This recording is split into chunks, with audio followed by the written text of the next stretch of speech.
Sunday. It's a weekend you'll wish would never end. NASCAR Championship Weekend at Phoenix Raceway, November 3rd through the 5th. Get your tickets now at phoenixraceway.com. It's the sound of the fight song, the excitement of the rivalry. It's the unbelievable upsets. It's the Heisman hopefuls. Oh my God, Davis is going running all the way back. It's the national ranking. It's college football. The Sooners right down the field. Tune in each Saturday for the college football game of the week. Listen for all the action, drama, and excitement on your home for college football. 1580 and 99.3, The Fanatic.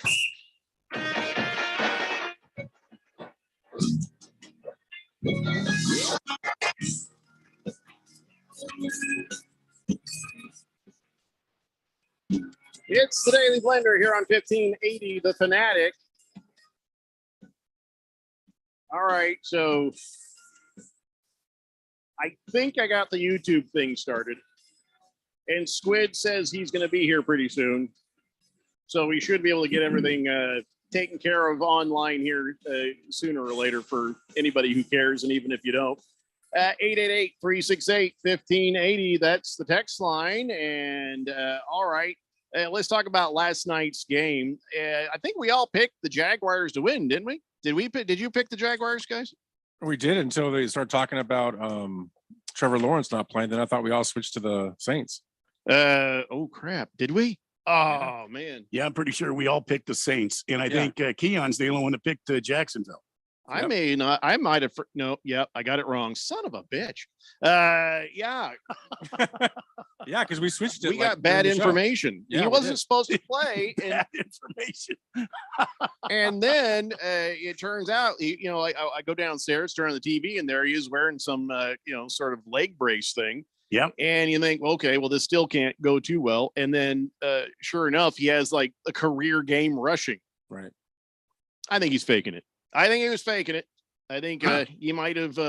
He put money on the Jaguars to win, so he did everything he could to get the odds, up so he could make more money. That's my guess. But 59 yards rushing, that's a career day for him. Yep. And boy, the dysfunction with the Saints was just apparent, wasn't it? Derek Carr, he's never been the kind of guy that would be yelling at people like that. Who does he think he is? Aaron Rodgers? I mean, he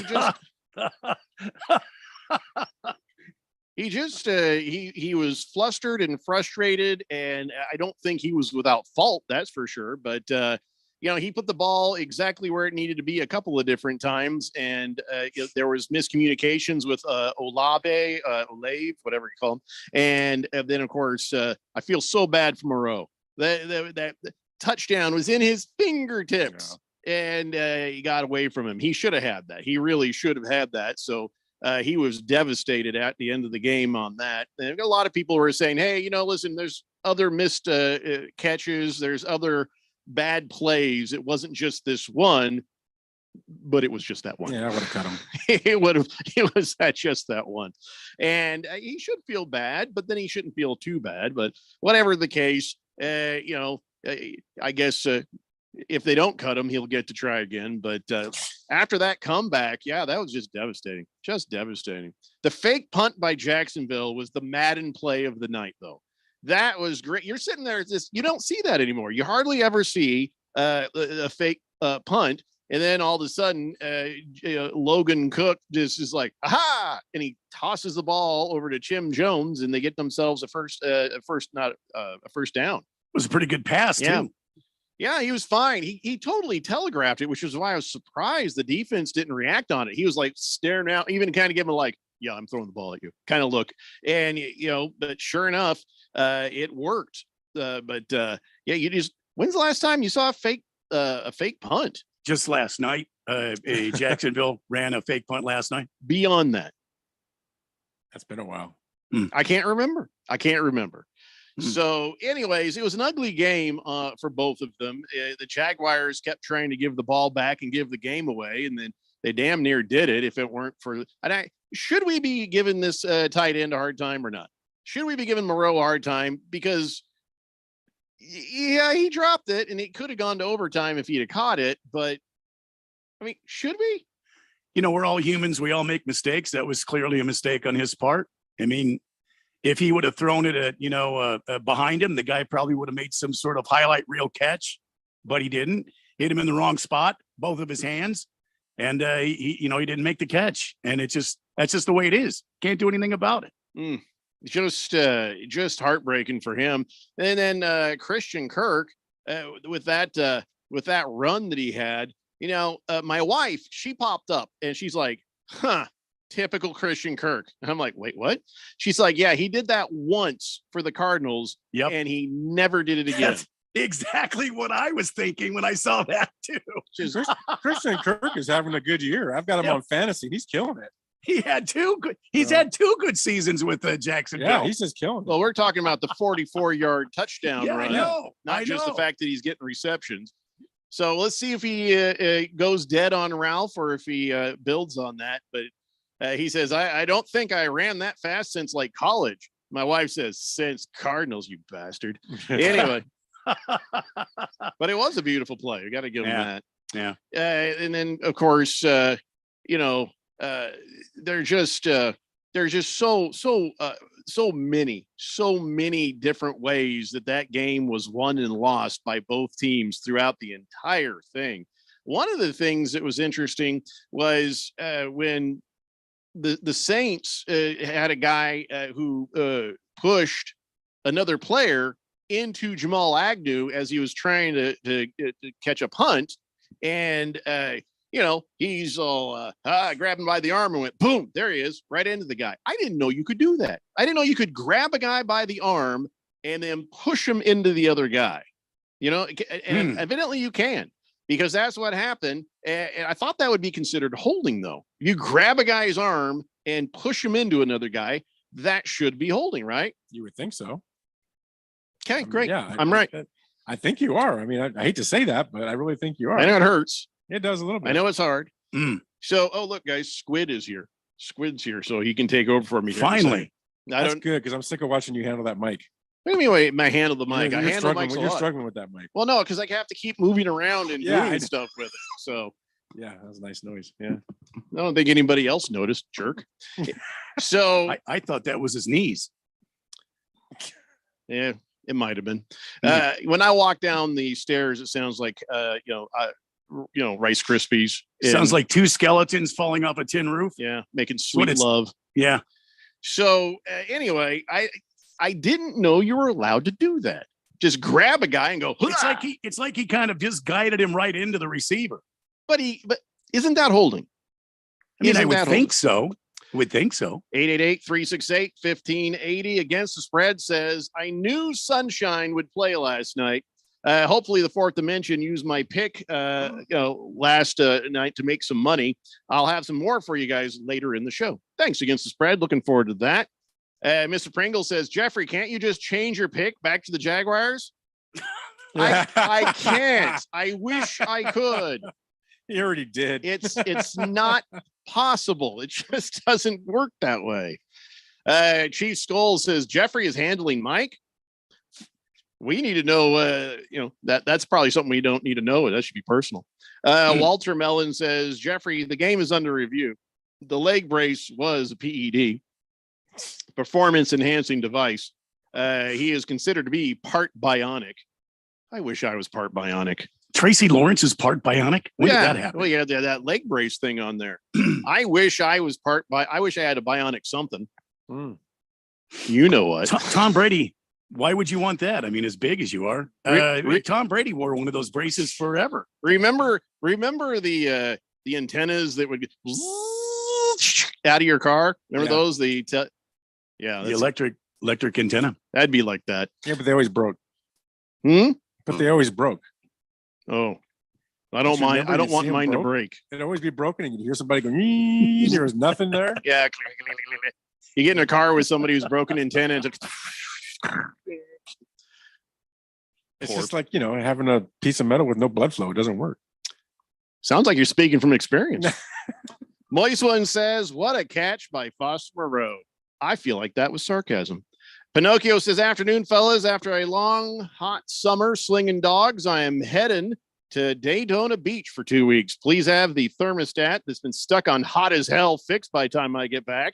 Go Diamondbacks, suck it, Ralph, and beer me, Randy. Cheers, man. Yeah, very demanding. He had a lot to say right there. Anyway, Squids just sort of stand here like, well, I'm here. What am I doing? What are we doing? I mean, if you and Ralph, Randy, could talk about something for like 5 minutes, I can go get reset. Well, I mean, we you can talk about something. Do you think you could do that? Not sure what we're going to talk about, but we could talk about something. Definitely not any bionics. No blood flow issues. We're not going to talk about that. Oh, No. Wally. We'll just take a pill. What are you taking? I didn't say me. Slave Dave says, I would give my right arm to be ambidextrous. Thunder Snow says, go gadget penis. Wow. Chief Skull says, I hate the I-10 coming back to Phoenix from Casa Grande. I hate it. Yeah, I always jump off and go through the farmland on my way back home. So yeah, it does suck, my friend. So what could you guys talk about for just? Well, we could talk about what's happening in Houston. It's now 1-1. Good. Texas has come back. I'm turning off my mic and I'll be back in a minute. You go right ahead. thank Houston, goodness. Texas tied up at 1. Anticipating the basketball season.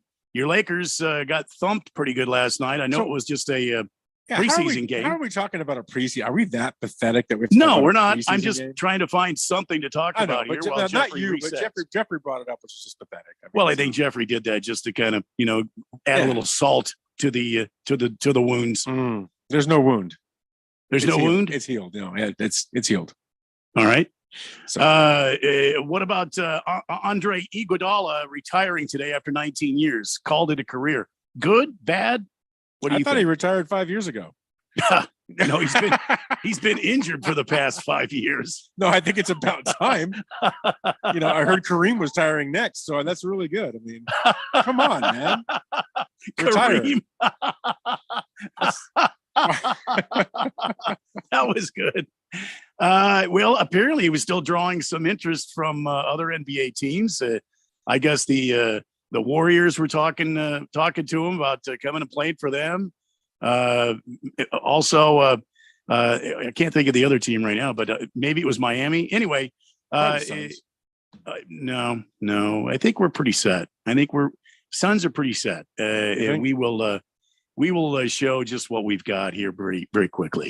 But it was rather easy last night to put away the Lakers in Palm Springs. I mean, and yeah, I mean, who was playing for the Lakers last night? 23 points. Yeah, LeBron was. LeBron played For like last 5 night. minutes. And so did the walking suit. What's his name again? The Brow. Yeah, he played. yeah. He played last night. So yeah, we didn't even have Book on the floor. Just trying to say that maybe a precursor of things to come. I don't see it. I just don't. Mm. But we'll get into the NBA soon enough. I'm sure. Yeah. I'm sure we will. I mean, All right. we need to focus on the Seahawks and the Cardinals and The Seahawks and the Cardinals. You Well, want to sure. talk about that for a Yeah, minute? absolutely. What are you going to do when because I mean, we beat your Dodgers, sent them home. Right. We won against the Lakers last night. Preseason. Right. Yeah, I get it. Right. I get it. The Diamondbacks are going to continue to win. They're going to win again tonight right. and tie this series up. And Right. all of a sudden, everybody in Philadelphia is going to be losing their brains. Right. And then when the Cardinals fly into the rotten, moldy city by the bay there, and we beat your Sea Chickens, what's going to happen? I feel like you're how are you trying to gonna- force me off the show. No, I'm not trying to force anything. I'm just trying to make up some conversation with you about Really? why the Cardinals are going to just absolutely dismantle the Sea Chickens. Yeah, I don't see it that way. It's funny. I guess Mhm. sitting in your chair, you might see things like that. And Sure. there's medication for those things, but I don't see how you could even consider that. We even close to that. What do you mean? I think Seattle probably might have about 6 or 7 sacks tomorrow. I mean, on Sunday. Is that all? I think so. I mean, the way they've been playing defense, and I don't know. Our Gino- offensive Gino line has done very well in not allowing sacks. yeah, So. we'll see. And then Gino, I mean, when he has a bad game, the next game is always fantastic. So this would be coming off of a bad game against Cincy. So I expect him to come and just light up that secondary. That's just my opinion. Oh, you mean the Cardinals? Yeah, I Oh, agree. yeah. I agree 110%. I think that Joshua Dobbs and crew will come out there and take. And by the way, Jamal Adams, he's about 50K lighter in the wallet today. So I guess he yelled at another doctor. I was going to talk about that later. Whoa, this is loud. Hold on. Yeah, this is pretty loud. Yeah. We were having a conversation. Yeah. So, I was explaining to If only there were a knob for that. There you go, kid. Thank you. I was explaining to Ralph why what is he going to do after the Cardinals defeat the Sea Chickens this weekend? Yeah, like you're like a bet? No, I was just, what is he going to? Because I mean, the Lakers last night, the Diamondbacks on the Dodgers, and now the Cardinals are going to beat the Sea Chickens this weekend. Ralph does talk a lot. No, I don't. And it is every time he talked about the Lakers, they lost. He talked about the Dodgers, they lost. No, I talked about the Lakers. They went to the Western Conference Finals. You guys didn't want to talk about it anymore. You thought the season was over, which it was for you. I was talking about the time before. Oh, the time before. What time would that be? I don't remember. Would that be 2020 when they won the title again? I can't remember. All I know is that we took you out of the playoffs. You mean in 2021 they won a title? 2020. Oh, in 2020. Yeah, that's that shortened season, right? That was a 60-game season. I wouldn't know.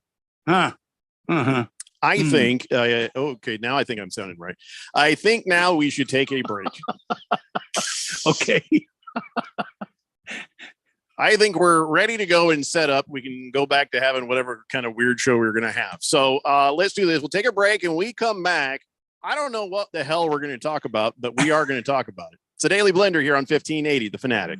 Hi, folks. Robert Quigley here, America's Independent, Washington, D.C., run the road to the White House. Today, we're going to talk about higher education and student loans. First and foremost, we're going to return all student loans to bankruptability status like they were in the very beginning. No special test, just very simple bankruptcy. Folks, college is not needed by everybody. We need apprenticeships, we need trade schools, we need vocational schools. We are going to cap tuition increases to the Consumer Price Index. We're going to propose that we hold back 25% of all loan proceeds to the institutions for a period of 5 years to make sure the student is gainfully employed in using that education. Folks, as you know, I've earned 3 law degrees from top universities. I've attended 5 universities in all. I've taught at several others. Most education today is rubbish. It was the student loan servicers that created all of the problems in the first place by trying to game the system to line their pockets. Go to my website, robertquigleyforpresident.com. Donate what you can. Together, we'll make America work for everybody. Paid for and approved by Robert Quigley for president. Hey, Jeffrey O'Brien here. And listen, Phoenix has had over 53 days of 110 degree plus this summer. This last July alone, we had 30 consecutive days of 110 plus. And this summer heat might just be the new normal for summers here in Arizona. What you need to do is call Harmon Solar today. Harmon Solar could save you over 80% off your electric bills. They're locally owned, family-owned company. Call Harmon Solar for a free estimate. 800-281-3189. That's 800-281-3189 or go to harmonsolar.com. The NASCAR season will come to an end in Phoenix, but the championship weekend will last forever. 4 championship races in 3 days, all set against the stunning backdrop of the desert mountains. A Friday doubleheader under the lights, the Xfinity Championship on Saturday, and a Cup Series champion crowned on Sunday. It's a weekend you'll wish would never end. NASCAR Championship Weekend at Phoenix Raceway, November 3rd through the 5th. Get your tickets now at phoenixraceway.com. Don't let your kids get fooled by the people they meet on social media. It may start as an innocent conversation, but those strangers are using their relationship to deal drugs to your kids. If you think tiny pills can't do much harm, think again. Fentanyl can end it all. Find resources at talknowaz.com. Don't let your kids get fooled. Talk to them and visit talknowaz.com. This message is sponsored by the Substance Abuse Coalition Leaders of Arizona. Download our free sports app and stay up with all the latest sports news, scores, highlights, and more. Or stream us live anywhere at 1580thefanatic.com. 1580 and 99.3 The Fanatic, Arizona's home for sports.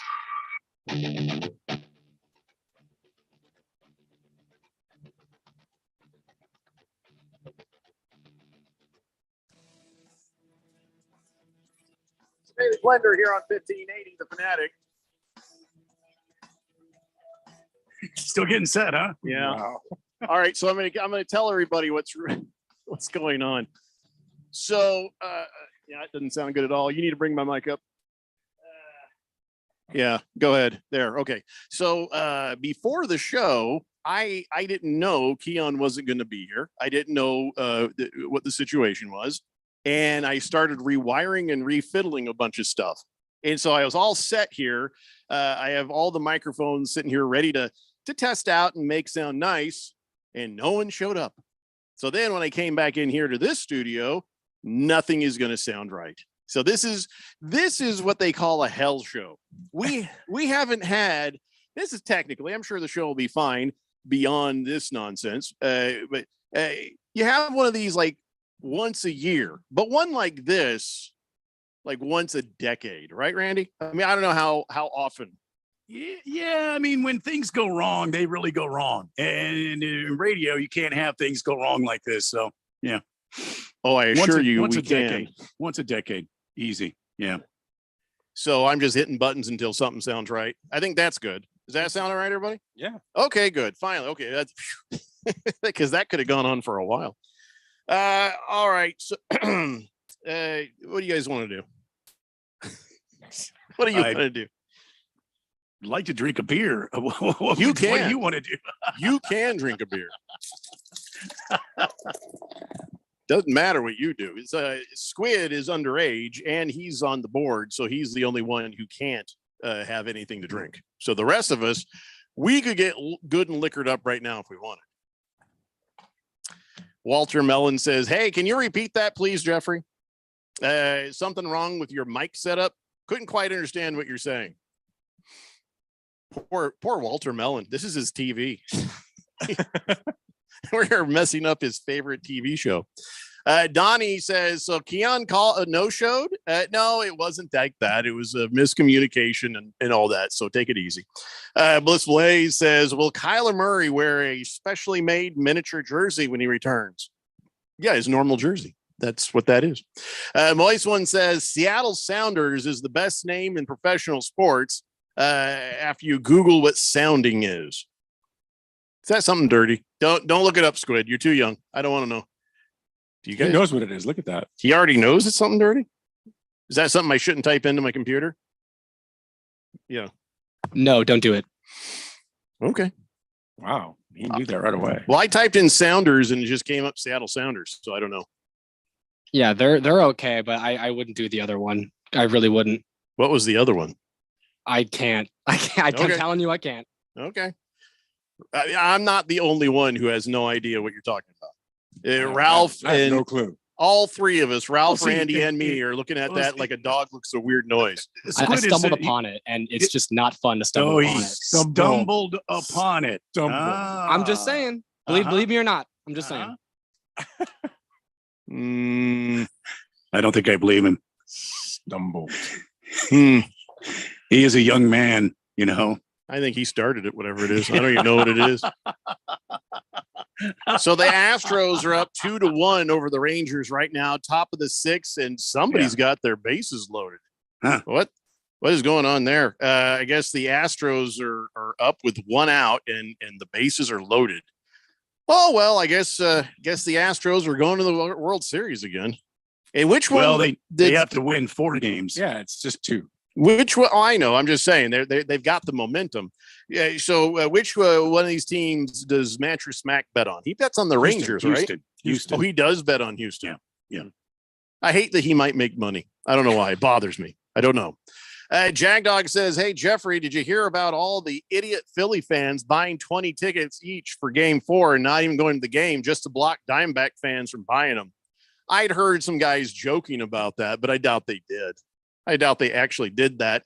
If you looked at the stands, it was full. It was a full house. I wouldn't. It's a douchebag move for sure, but nah. I mean, it's kind of a dumb thing to do.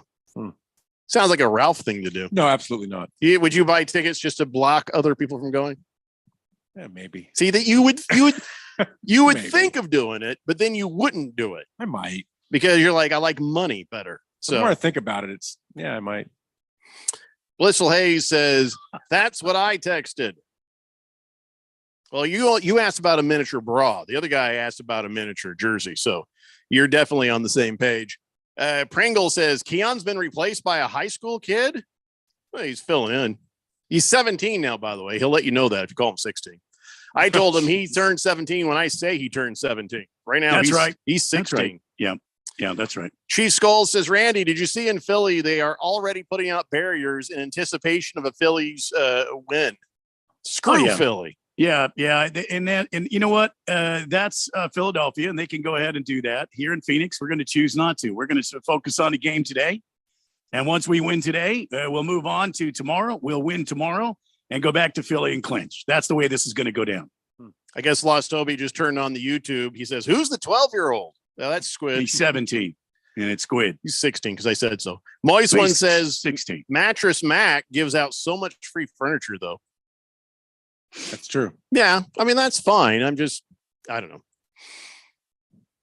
I don't like the cheaters. If he likes the cheaters, then I don't like him. I think that cause and effect that all works together. The thing that kills me is the Houston Astros. I was watching the pregame show for the Astros Rangers game today, and I had to turn it off because I'm so tired of hearing about Altuve and what a great person he is and what a nice guy he is and how he's gone above and beyond and his performance is so great and is he Hall of Fame worthy? And it just kind of makes me sick. I mean, the guy was he not a good guy? I don't know if he is or not. And I don't care. You know why? Because the guy cheated. He was cheating. Right. He was cheating all along. He's had nothing but World Series rings now. And I think the guy shouldn't be playing baseball. He should have been banned. Him and Bregman and the rest of those cats that were all cheating. The picture that keeps coming up in my mind of Jose Altuve is he's coming in after hitting a clutch home run. And I think it was against the Yankees. And he's like, don't tear my shirt off. Don't take my shirt off. I'm wearing a piece. I got a wire. Wearing a piece. No, don't take my shirt off. And he's like, don't take my shirt off. I'm wearing a piece. A piece is what Shatner wore. And the wire is what he was wearing. Well, it's a device. Anyway, it's a buzzer or a device of some kind that he was getting signals from illegally. And all those guys should have been banned. And that World Series should have been vacated. And that's my take on it. And that's where I'll stand on it. I agree 1.5% with you on that. I just asked if maybe he was a good guy beyond that. Don't know. Maybe he's a good kid. He just got caught up with the wrong crowd. Yeah. I don't know. I mean, if you hate him, I hate him. How's that? All right. That works for me. Sounds fair. All right. Listen, everybody who's still on the team that's a cheater, we don't like. And so until they're all gone, we just don't like the Astros, right? Is that the assignment? I mean, that is the assignment. Yeah, yes. I don't like them regardless. They stole a ring from us. So us, Dodgers. Well, the Diamondbacks were really in contention, I guess. Yeah, they stole a ring from the Dodgers, no doubt about it. Wait, so now I'm torn. I knew you would be. That's a good point. That is a good point. Yeah, on one hand, it was the Dodgers. On the other hand, they're cheating bastards. Well, this puts me in a position. In a pickle. I'm in a little bit of a pickle right now. Heard that. Which one, Randy, do I go with? Hating the Astros for being the cheating bastards, or being okay with it because it was the Dodgers? Well, I mean, I don't necessarily hate the Astros as an organization right now. I mean, I think that some of the people have paid a penance and should be, we should move on with it. But these other guys, these players on the team, I'm just tired of hearing about Jose Altuve. I personally have no vendetta against the Astros as much as I do against, Alex Bregman and Carlos Correa and Jose Altuve and the pitcher that's married to the model. What's his name? I can't think of his name right now. He shouldn't. He was on that team too in 2017. That should tarnish his damn Hall of Fame. I mean, he's a Hall of Fame pitcher, and that should tarnish his image right there. As far as I'm concerned. Yeah, the Houston Anus Fishers are up 2-1 right now over the Texas Rangers, just so you know. 888-368-1580. So the same thing that you're mad at the Astros for doing, the same thing that Belichick got in trouble for doing, the whole sign stealing thing. Yeah. Well, guess what? Old Jim Harbaugh. Did you guys talk about this the other day when I was gone? No. Jim Harbaugh now accused of sending people out to get the signs, steal signs from the other teams. Can you imagine that? Yeah. Yes. It's Jim Jerkface Harbaugh. Of course I can imagine that. When are these people going to learn, man? You know, it's kind of like the PEDs. When are these guys going to learn? They're going to catch you. You can't get away with it for long. Somebody is going to get you. And it sounds like Harbaugh is about to face a reality that I'm sure he didn't want to face here. Well, and that's probably lose his job at Michigan. Nope, yep. He won't. He won't, because they're already sacrificing the lamb. Connor Stallions has been suspended. He's the guy who is in charge of going off and stealing the signs. Now, unless this former Marine rats out Jim Jerkface Harbaugh, I bet that Jim Jerkface Harbaugh gets away scot-free. Why do I find that so funny? Former Marine, was he all in face paint and everything, had a ghillie suit on somewhere, playing like he was a Bush, and he had some sort of recording device? Yeah, he was up in a nest in the up in the lights in a sniper's hind somewhere with a powerful lens. No, this dude, he says, and he said this on his LinkedIn. He said that he would use techniques he learned in the military to get information. And basically, on his LinkedIn, just about completely admitted that he was stealing signs. He's a scapegoat. Yeah. So was he like waterboarding some of the other teams? That's right. Signed. You grab an equipment manager. I'll tell you what you want to know. It's just college. It's not hard. Anyway, so this guy was out there using military techniques, according to him, to get this information. Yes. Belichick is just like, I'm listening. He made $55,000 a year to do these things. So, you know, will he turn over and rat out Jim Jerkface Harbaugh? That is the big question there. But so this has been outlawed since 1994 by the NCAA to scout opponents. Here's what they say: you're not allowed to go and send people to check them out. Now, you can watch them on TV, you can watch the tape of their games, but you can't send people out to. Okay, here's the bylaw. Here's what it says: off-campus, in-person scouting of future opponents in the same season is prohibited. You're not allowed to do basically what they did, going out there and watching and recording and figuring out all their plays. So you guys really think that this is going to blow back on Harbaugh? I do. I think I he knew about it. He had to know about it. Hey, Texas just did a 3-run shot. They're up 4-2. Hey! There it is. Yay, Rangers. Beat the cheating bastards. Thank you, Pringle, for that. Baker's Cocky Inn says Verlander's killing it today, too. Yeah, he just gave up a 3-run. Walter Mellon says, was that you guys describing Squid in court? He was a good kid, just got cut up with the wrong crowd. You know, you all are the crowd in this scenario. That actually tracks, man. All right, we're going to take a break, and we'll be back. More of the Daily Blender right after this here on 1580 The Fanatic.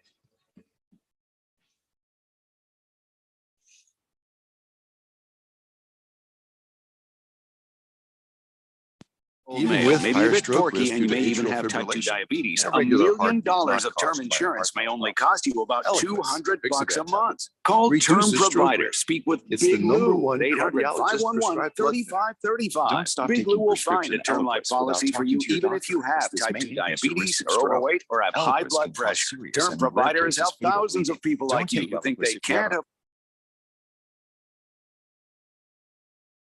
diabetes, high blood pressure, anxiety meds, everyone's on them. If you're a 50-year-old male, maybe a bit porky, and you may even have type 2 diabetes, $1 million of term insurance may only cost you about $200 a month. Call Term Provider. Speak with Big Lou at 800-511-3535. Big Lou will find a term life policy for you even if you have type 2 diabetes, are overweight, or have high blood pressure. Term Provider has helped thousands of people like you who think they can't afford term life insurance.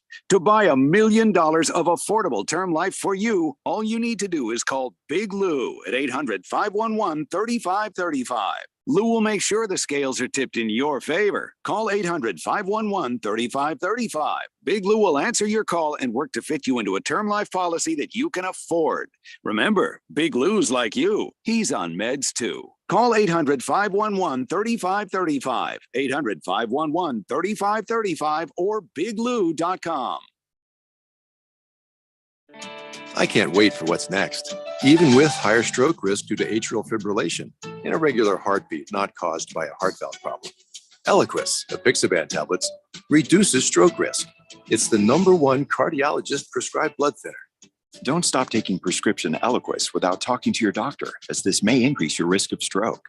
Eliquis can cause serious and in rare cases fatal bleeding. Don't take Eliquis if you have an artificial heart valve, abnormal bleeding, or have antiphospholipid syndrome. While taking, you may bruise more easily or take longer for bleeding to stop. A spinal injection while on Eliquis increases risk of blood clots, which may cause paralysis, the inability to move. Get medical help right away for unexpected bleeding or unusual bruising, or if you have tingling, numbness, or muscle weakness. It may increase your bleeding risk if you take medicines, such as aspirin products, NSAIDs, SSRIs, SNRIs, and blood thinners. Tell your doctor about all planned medical or dental procedures. Learn more at Eliquis.com or call 1-855-ELIQUIS. Greg Clark Automotive Specialist, located on the southwest corner of Bethany Home and 19th Avenue, servicing Valley automobiles for 44 years. And we're offering our fall inspection on the belts, water pump, radiator, and hoses. Also, our brake service inspection, recommended every year to prevent repairs and ensure top performance. For guaranteed family touch service, contact us at 602-246-2881. Highly rated by Google. Online at gregclarkautomotive.com. Mention the Fanatic to get 10% off. Screen time's over. Be home by 11? Put your phone down while reading. When parents set boundaries, keep track of where their kids go, and talk to them about the dangers of underage drinking and drugs. They keep their kids safe. Visit TalkNowAZ.com. Be the influence. Talk early. Talk often. Talk now. Thanks. Thank you. Muchas gracias. This message is sponsored by the Substance Abuse Coalition Leaders of Arizona. Wake up and text. Text and eat. Text and catch the bus. Text and miss your stop. Wait. Text and be late to work. Sorry, I'm late. Text and work. Text and pretend to work. Text and act surprised when someone calls you out for not working. Me? Text and meet up with a friend you haven't seen in forever. Hi. Oh, hey. Text and complain that they're on their phone the whole time. Text and listen to them complain that you're on your phone the whole time. Text and whatever. But when you get behind the wheel, give your phone to a passenger.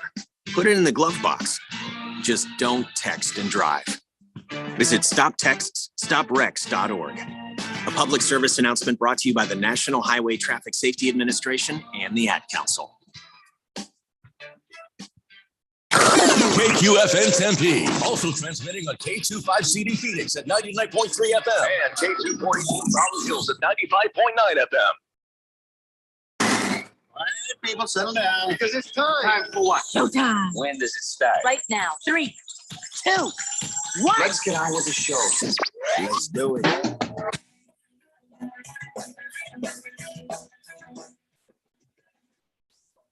All right, everybody, it's 4 o'clock here on the Daily Blender. I'm your good friend, your radio pal, Jeffrey O'Brien, alongside Randy White. We got Squid in the control room now. We got Ralph from Harmon Solar joining us. You guys are on the Fanatic text line, 888-368-1580, as we broadcast live in the Harmon Solar Studios in Scottsdale. And all is right with the world. Okay. Lost Toby says, well, looks like the Make-A-Wish kid is getting fired. Wait, what? What are you talking about? Ralph's not getting fired. It's not Ralph. Baker's Cocky Hen says, if only Dusty would have pulled Verlander after 2 times through the order with 2 hits after 5 innings and 1 run. The 3rd time through, guys, fade quick, he says, and go Rangers. What do you make of that? He said that about Torey Lovullo should have pulled fat yesterday after a couple times through the order. He's saying the same thing about Verlander. What do you make of that theory, Randy? Well, Verlander's been in this league a long time, and he's starting to get some age on him. And maybe like anybody else, you get a little older, you lose some velocity on your fastball. Maybe you don't have the endurance that you once had as a younger man playing in this game. So maybe he got a little tired, and maybe it's just not his day. And that's when your manager, who's supposed to know you and can tell, what you're doing after 160 some odd games, you would think Dusty Baker would have seen he just doesn't have his A stuff and should have gone out and maybe made a move. Shoulda, woulda, coulda. I mean, you can always look in the rear view mirror and make the right calls, but you don't know until you're in that situation just what you want to do. And Dusty probably felt like, look, Verlander's our stud. I'm staying with him. And he give up some runs, and now you got to make a move. So it's a tough call to make when you're in playoff baseball.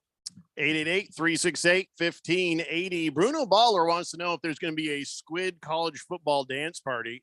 No, actually, it's going to be Ralph from Harmon Solar's college football dance party. We're going to do that here at 420. You feeling the pressure yet? Yeah, I've studied so much for it. Can't wait. I can get some of it though. But I got a special hat and everything. I feel like it's going to be a quick segment. I feel like I feel like I've heard that before. That'll end pretty quickly. Uh-huh. Hey, so you remember the movie Snakes on a Plane?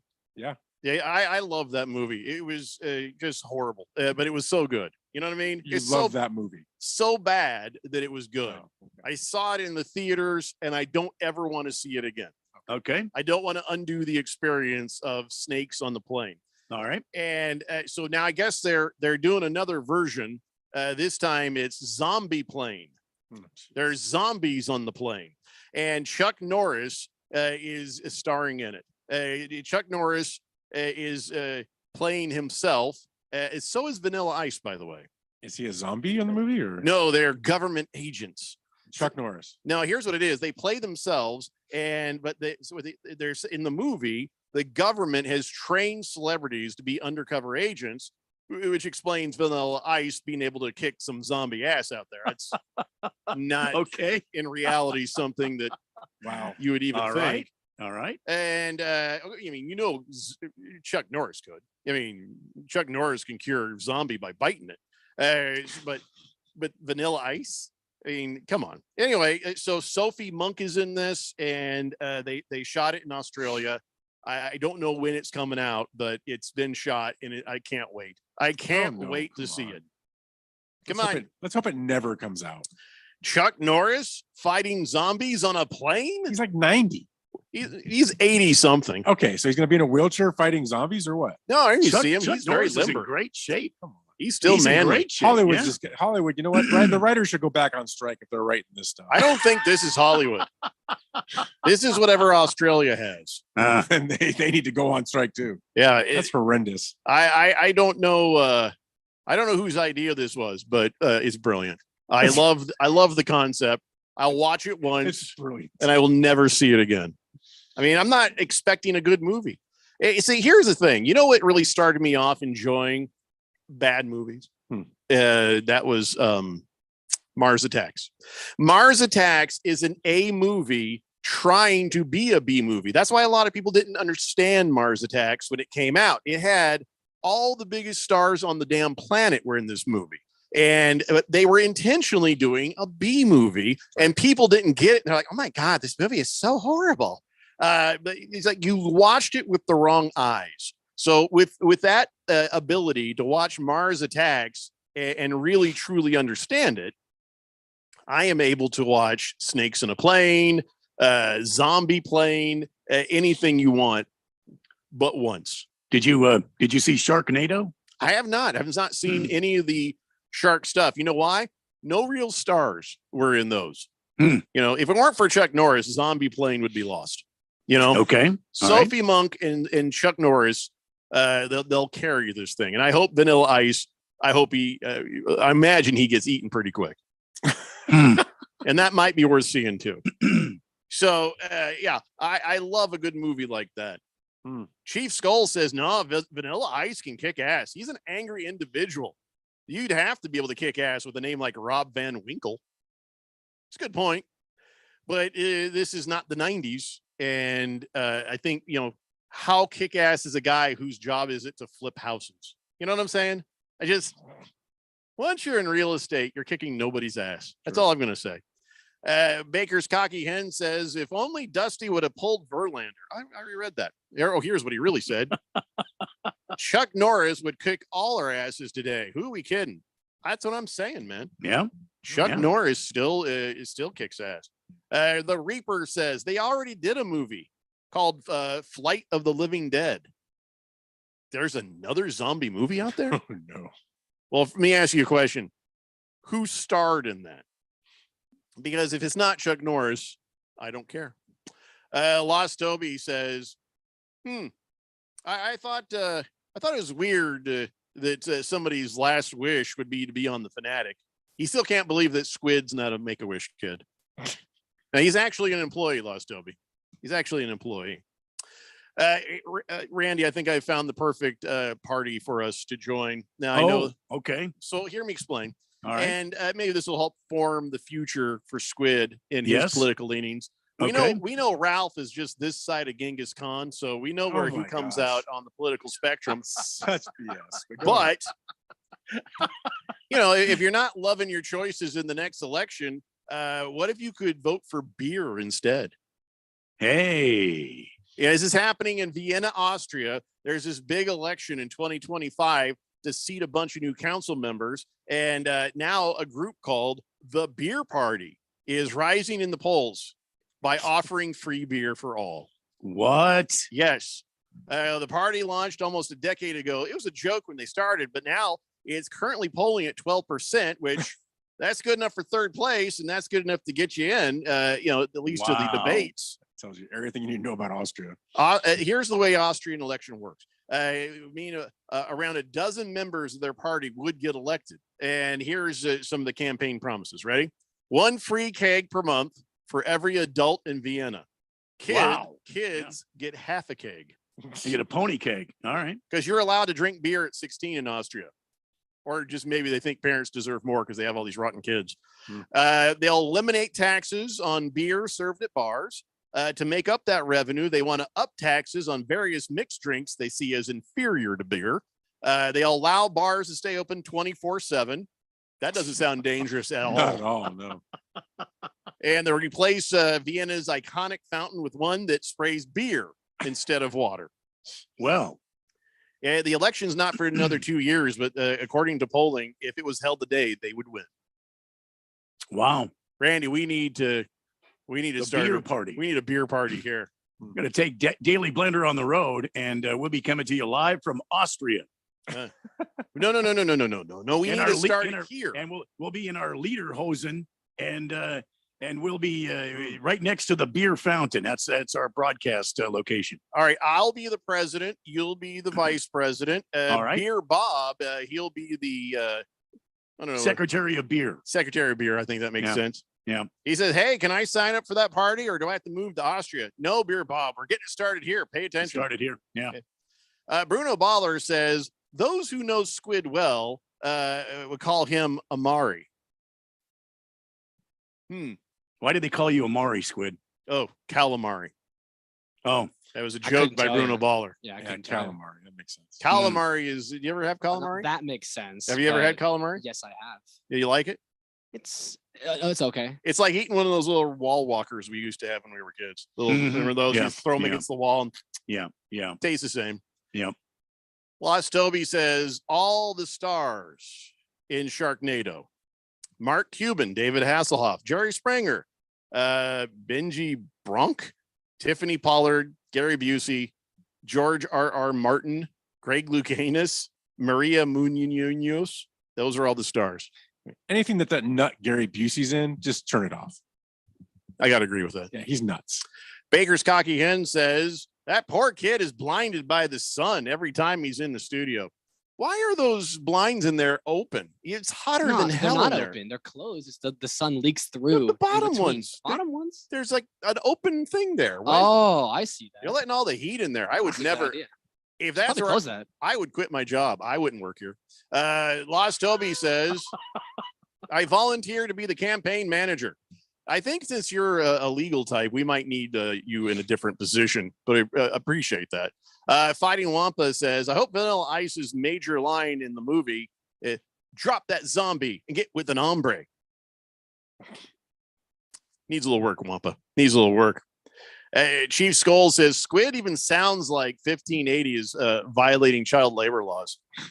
Oh, this is not the first time. We violate child labor laws like all the time. Yeah. You guys understand. So we're on air. Okay. Yeah. We get to talk on the mic and you'll see us on the camera.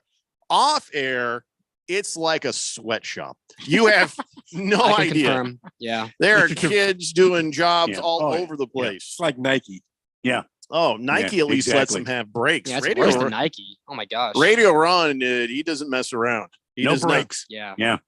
We're you have no idea. Well, there's a lot going on at CRC Broadcasting. There's this show and this radio station.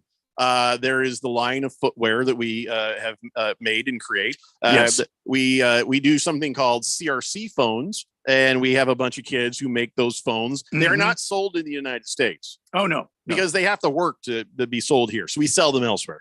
Yeah. And we are rotten with kids all over this damn place. Oh, it's out of hand. I went in there to try to get one of them to run the board, and I got yelled at in some sort of language. I don't know what it was. Mm. I was told no, so then we had to wait till he got here. Yeah. Baker's Cocky Hen says those kids all that's not true. I'm not reading that one. Moist One says, keep up the good work, Calamari Stoudemire. Now they want to call you Calamari Stoudemire. I'll take it. Yeah, I'll take it. That's fine. I don't know if I'm going to do that. I'm just Squid. Lost Toby says Squid is Jeffrey's bastard child and keeps him close by giving him a job. Wow. I've met his father. I don't think he'd like to hear that much, Toby. His dad might take a swing at you or request child support from me. I think actually, no, after meeting his dad would be like, yeah, and here's the bill. All right, enough of this nonsense.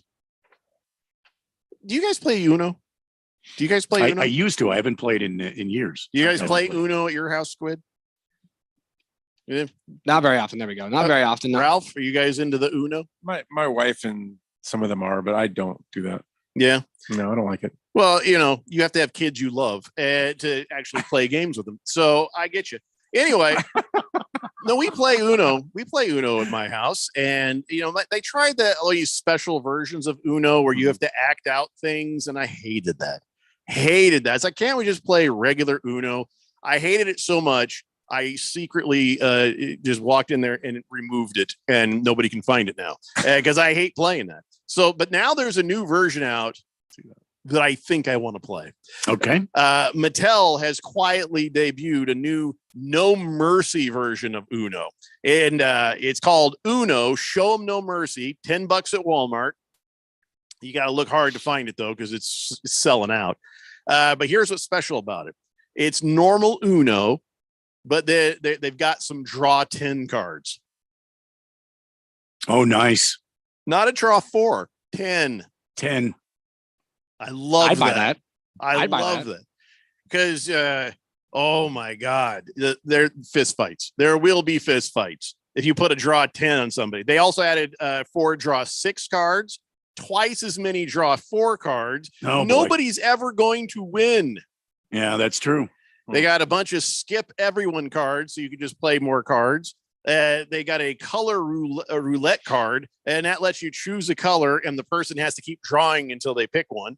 And when somebody plays a 7, they get to swap hands with anyone they want. If you play a 0, everybody passes their entire hand to the left.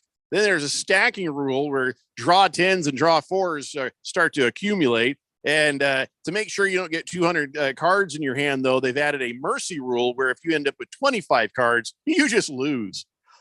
So thought this was show no mercy. I love this. I love this. Well, yeah, you've lost, so that's not mercy. You're dead. Oh, okay, all right. I just don't know, put you out of your misery. I don't know when you're going to be able to find these or where they're going to have more, but I want to play this one. I mean, how many cards did they give you? I have no idea. Hopefully a lot. I think that they've got ways of limiting it, but you just lose if you get too many cards. Oh, I just love this so much. The little girl at the house is the one. She always wins, and I've gone on a couple of strings of winning, but she wins more than anybody, and it's followed by an evil laugh. I just want to put some +10s on her right now. You got a thing against kids today, huh? Oh no, Jeffrey always has a thing against kids. It's not just today. Sweatshop at home. Oh yeah. I don't even care if she's not at our house. I'll go to the other house and ding dong +10 and just drive away. Just hand it to her and leave. Lost Toby says, does anyone ever win in Uno? Yeah, all the time. But of course, in this game, it would be harder. But this is one of those things where, like with Monopoly, you might want to set a time limit. You know, they're like, by this time, whoever's the richest wins. So we're not up until 3 a.m. Bruno Baller says, sounds like they created Uno Solitaire. Yeah, nobody would ever win. Swazman says, I would have had Babe Ruth bunting in that situation. Okay. I think he was talking about something else. He said, great win by the Diamondbacks, but the last hit saved the manager. Why he didn't safely squeeze with a man on third base, loaded, no outs? Why didn't they safety squeeze the second time, 1 out, man on third? I just read it the way he typed it, but you all followed that, right? Yes. He was asking Lovello to either squeeze the guy in or safety squeeze him in with 1 out because he had a guy on third and he continued to let the guys hit away. And one guy hit into it, a ground ball to the shortstop who threw it home, and they tagged the runner out. Lourdes Gurriel, Mr. Purple Hair, as many of you may know, he was tagged out at home. And then he's saying that Lovello should have, bunted, squeeze bunt to get a run in from third base. You have to have the right guy at bat. I mean, that's not easy. Bunting, these guys are going to be looking for that. So, hey, look, bottom line, they won the game, and we're on to the next game. Yeah, no reason to go back and second guess that. Yeah. Beer Bob says, hey, are those CRC cell phones just 2 tin cans and a long string attached? Well, I can tell you've been out of the country and bought one. Good for you. Moist One says, back in my day, we used to call it, I'm not falling for that. I'm pretty sure if I search what that word means, I'm in trouble. Nice try, Moist One. Teriyaki says, we got an Uno game with a card shooter. It'll launch a random number of cards if you get a certain card. Well, I don't want cards shooting all over the damn place. That's interesting. Oh, jeez. All right, let's take a break. Yeah, it's time. When we come back, it's Ralph's. Oh, no. That's right. Keon's not here, so it's Harmon Solar Ralph's college football dance party. It's the Daily Blender here on 1580, The Fanatic. Jeffrey O'Brien here, and congratulations. You just made it through the hottest summer in Arizona history. No lie. The only proof you need is in that electric bill. If you don't have solar, I wonder how bad it's going to get next year. You need to call Harmon Solar today. Harmon Solar could save you over 80% off your electric bills. They're a locally owned, family-owned company. Call Harmon Solar for a free estimate. 800-281-3189. That's 800-281-3189, or go to harmonsolar.com. If you have unfiled taxes or are in debt to the IRS, this is important news. The IRS just rolled out a new program to help struggling taxpayers more easily resolve their tax problems. It's called the Taxpayer Relief Initiative, and it opens up powerful new options for people looking to get back on the right track with the IRS. And no one knows this program like the professionals at Optima Tax Relief, America's most trusted tax resolution company. They've resolved over $1 billion in tax debt for their clients and have the expertise and experience to help you. One easy call to Optima can start the process, helping to put an end to your worries of wage garnishment, asset seizure, and other aggressive IRS actions. Make today the beginning of your fresh start with the IRS. Call the experts at Optima Tax Relief now for your free confidential consultation. Call 800-410-6744. 800-410-6744. 800-410-6744. Optima Tax Relief. Some restrictions apply. For complete details, please visit OptimaTaxRelief.com. When it comes to covering the high school sports scene in Arizona, AZ Preps 365 has all the answers. Every Saturday morning from 8 until 10, they break down games, interview the newsmakers, talk with coaches from around the state, and stay up to date with what's happening with prep athletes and breaking news from the Arizona prep scene. It's AZ Preps 365, 8 till 10 Saturday mornings on 1580 and 99.3 The Fanatic, and always on at 1580thefanatic.com. I'm an Arizona truck driver. I deliver food, medicine, supplies, and hope. And during times of crisis, I support our communities. But every day I see people putting lives and families at risk. Distracted driving is deadly, period. Be aware, be safe, and visit sharetheroadaz.com and find tips on how to drive safely around trucks. This message is sponsored by the Arizona Trucking Association Foundation. It's the sound of the fight song, the excitement of the rivalry. It's the unbelievable upsets. It's the Heisman hopefuls. Oh my God, Davis is going running all the way back. It's the national rankings. It's college football. The Sooners right down the field. Tune in each Saturday for the college football game of the week. Listen for all the action, drama, and excitement on your home for college football. 1580 and 99.3 The Fanatic.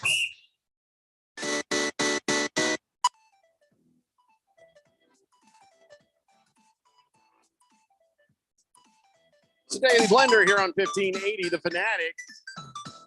Tonight, 7 o'clock, Mount Point is at Sal Point Catholic. Is that really that? Is that right? Points, 2 points? Yes. Yeah. Mount Point and Sal Point. Sal Point. Did they do that just to be funny? Maybe. Okay. Could be. All right. Sunday morning, we got Bills at Patriots. Sunday night football is Dolphins at Eagles. Best game of the week right there. I'm really looking forward to that. Yeah, Monday, not so much. 49ers at Vikings for your Monday night football. So that's what's going on here on 1580 The Fanatic. So Keon Rose not here. So we've decided to put Ralph to the test and have Harmon Solar Ralph's college football dance party. All right, Ralph, you ready? Put him to the test. Let's do it.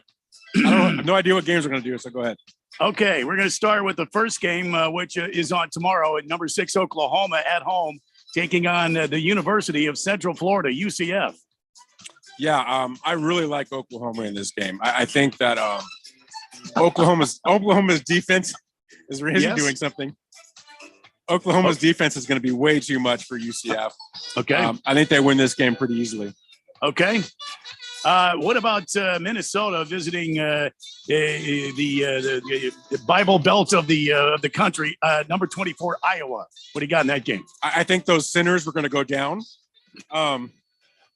Spending the time that I did in Minnesota, there's a lot of sinners up there. And, as you go down to the Bible Belt, it's filthy sinners, right? And they're cold. As a matter of fact, oh, what the hell are you doing? They wear these kind of hats in Minnesota. So it's just evil people. Anyway, evil. So no, I like Iowa in this game actually. Okay. I always heard them called the Frozen Chosen. So I don't know. No, they're not chosen. They're chosen by Satan. Wow. All right.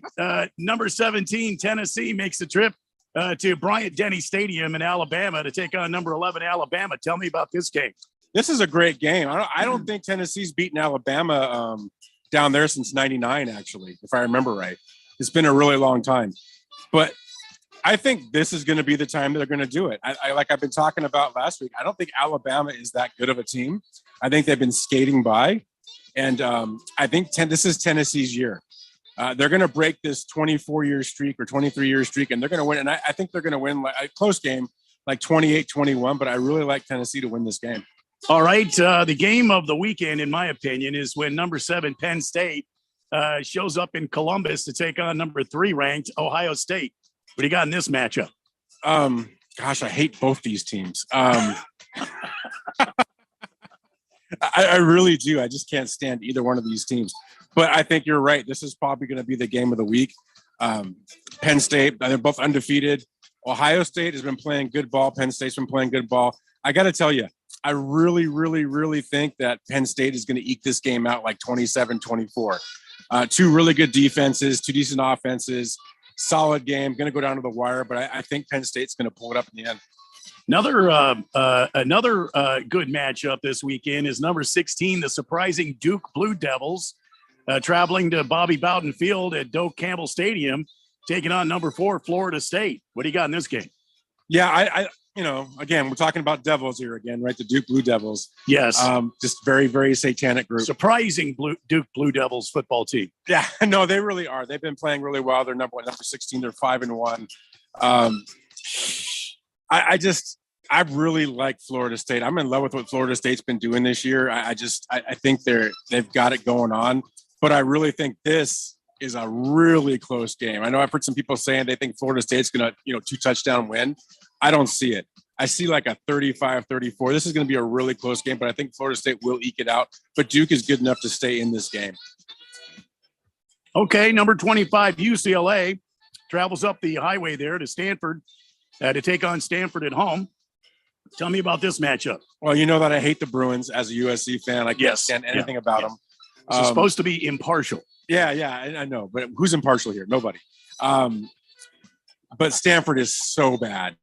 Stanford's a horrible football team. It's a horrible program right now. They're just in a decline. UCLA what does that say about Colorado then? What does it say about Colorado? Yeah, Stanford beat Colorado. That they're overrated and they're media hyped, but we can talk about them too. Yes. Okay. That's a pure media hype team. They're not a good football team. But no, Stanford's a bad football team. I mean, you can look at all the games they've lost this year to Pac opponents. I mean, they've been getting destroyed with the exception of Colorado. I think this UCLA goes in there and their defense is so good. They're just Stanford can't do anything on them. So Stanford's going to get lit in this game pretty bad. Okay. Number 2, Michigan, and all their video equipment is traveling to Michigan State, Spartan Stadium. That's a 7:30 Saturday night game on NBC.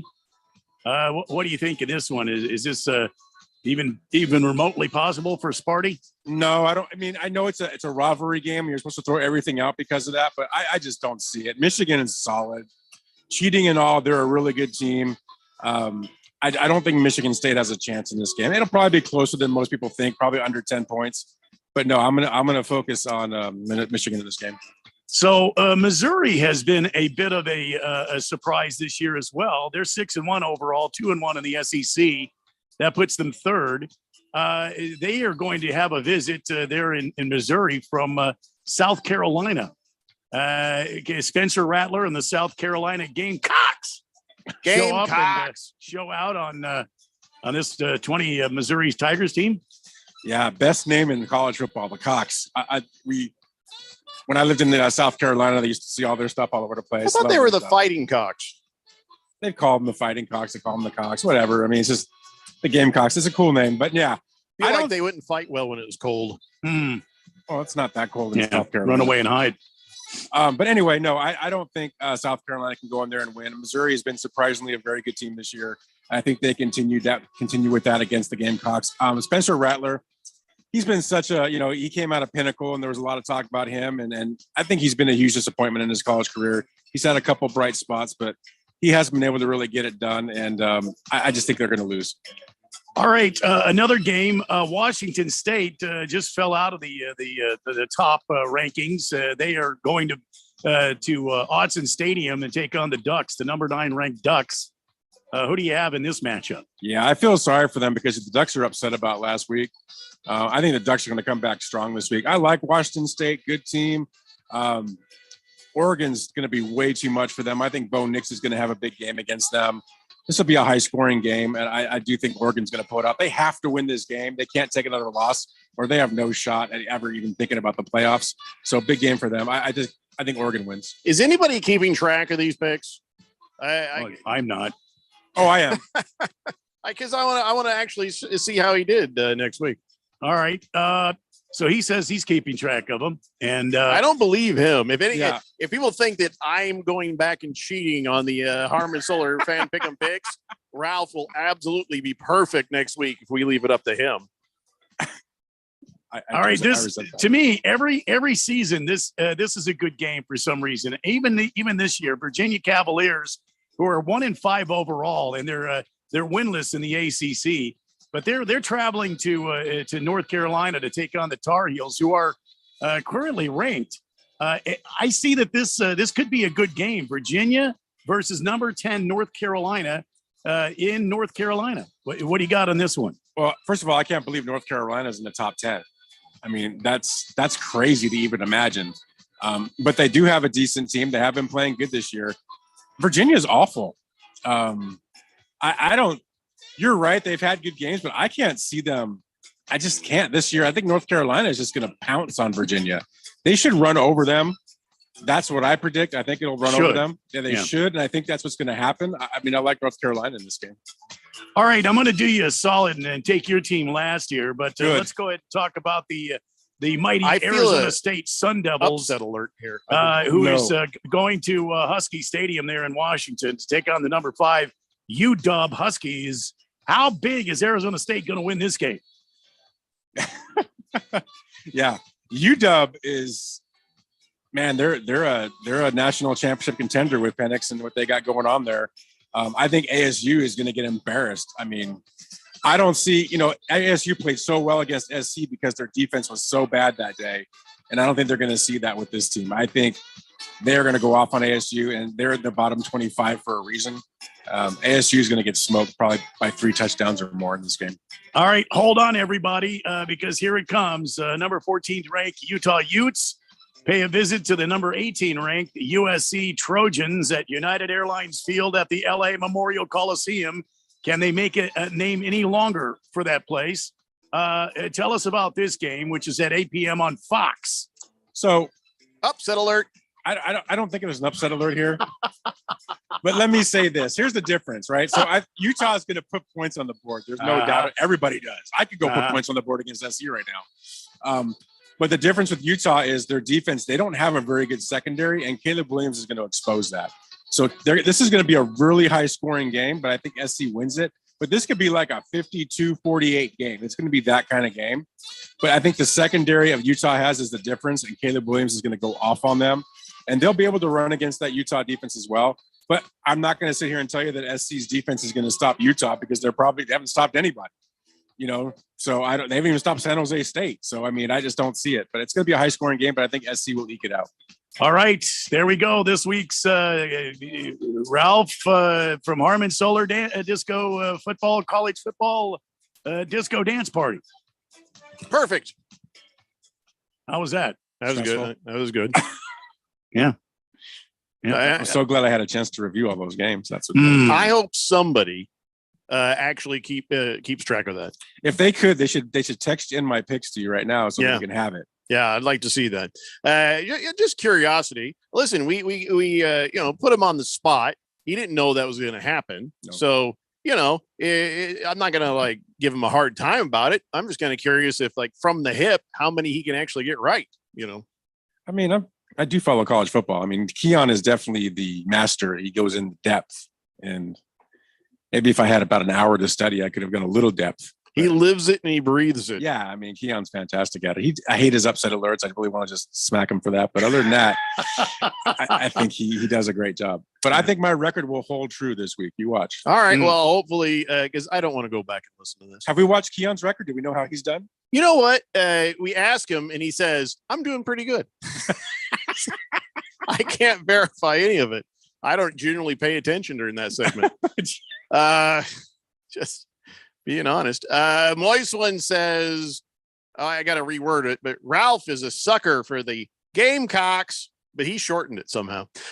Chief Skull says, hey, Jeffrey, if you want to keep track of Ralph's picks, I heard 15A The Fanatic has an awesome podcast. I guess I could make Squid go back and do it. It's a really good point. I should have told him to write these down as we went, but whatever. Thundar the Santa Barbarian says, Jeffrey, the reason it was called No Mercy Uno is nobody can go to the bathroom until the game is finished. There's no mercy on your bladder. Drink all the beer you like while you play. And but that thing ends in tears. Lost Toby says, can someone send me the picks too? I want to bet against them. Nice. You always say that, though. Teriyaki says, thank you, Ralph. Finally, someone said out loud that Colorado is just overhyped and not very good. Oh, that's true, right? Well, I think that we came to that conclusion, but you had to see it happen before you could come to that conclusion. And at this point, I 100% agree. It was a way for the media was hyping them so that the NCAA is going to have the spotlight on them for the first part of the season, and then as we go, we knew they were going to get lit. They're not a good team. They're just. I appreciate what Coach Sanders has done, but he's got a long way to go. And if you watch him coach on the sidelines, I think he's really bad at making adjustments and doing things that good coaches do.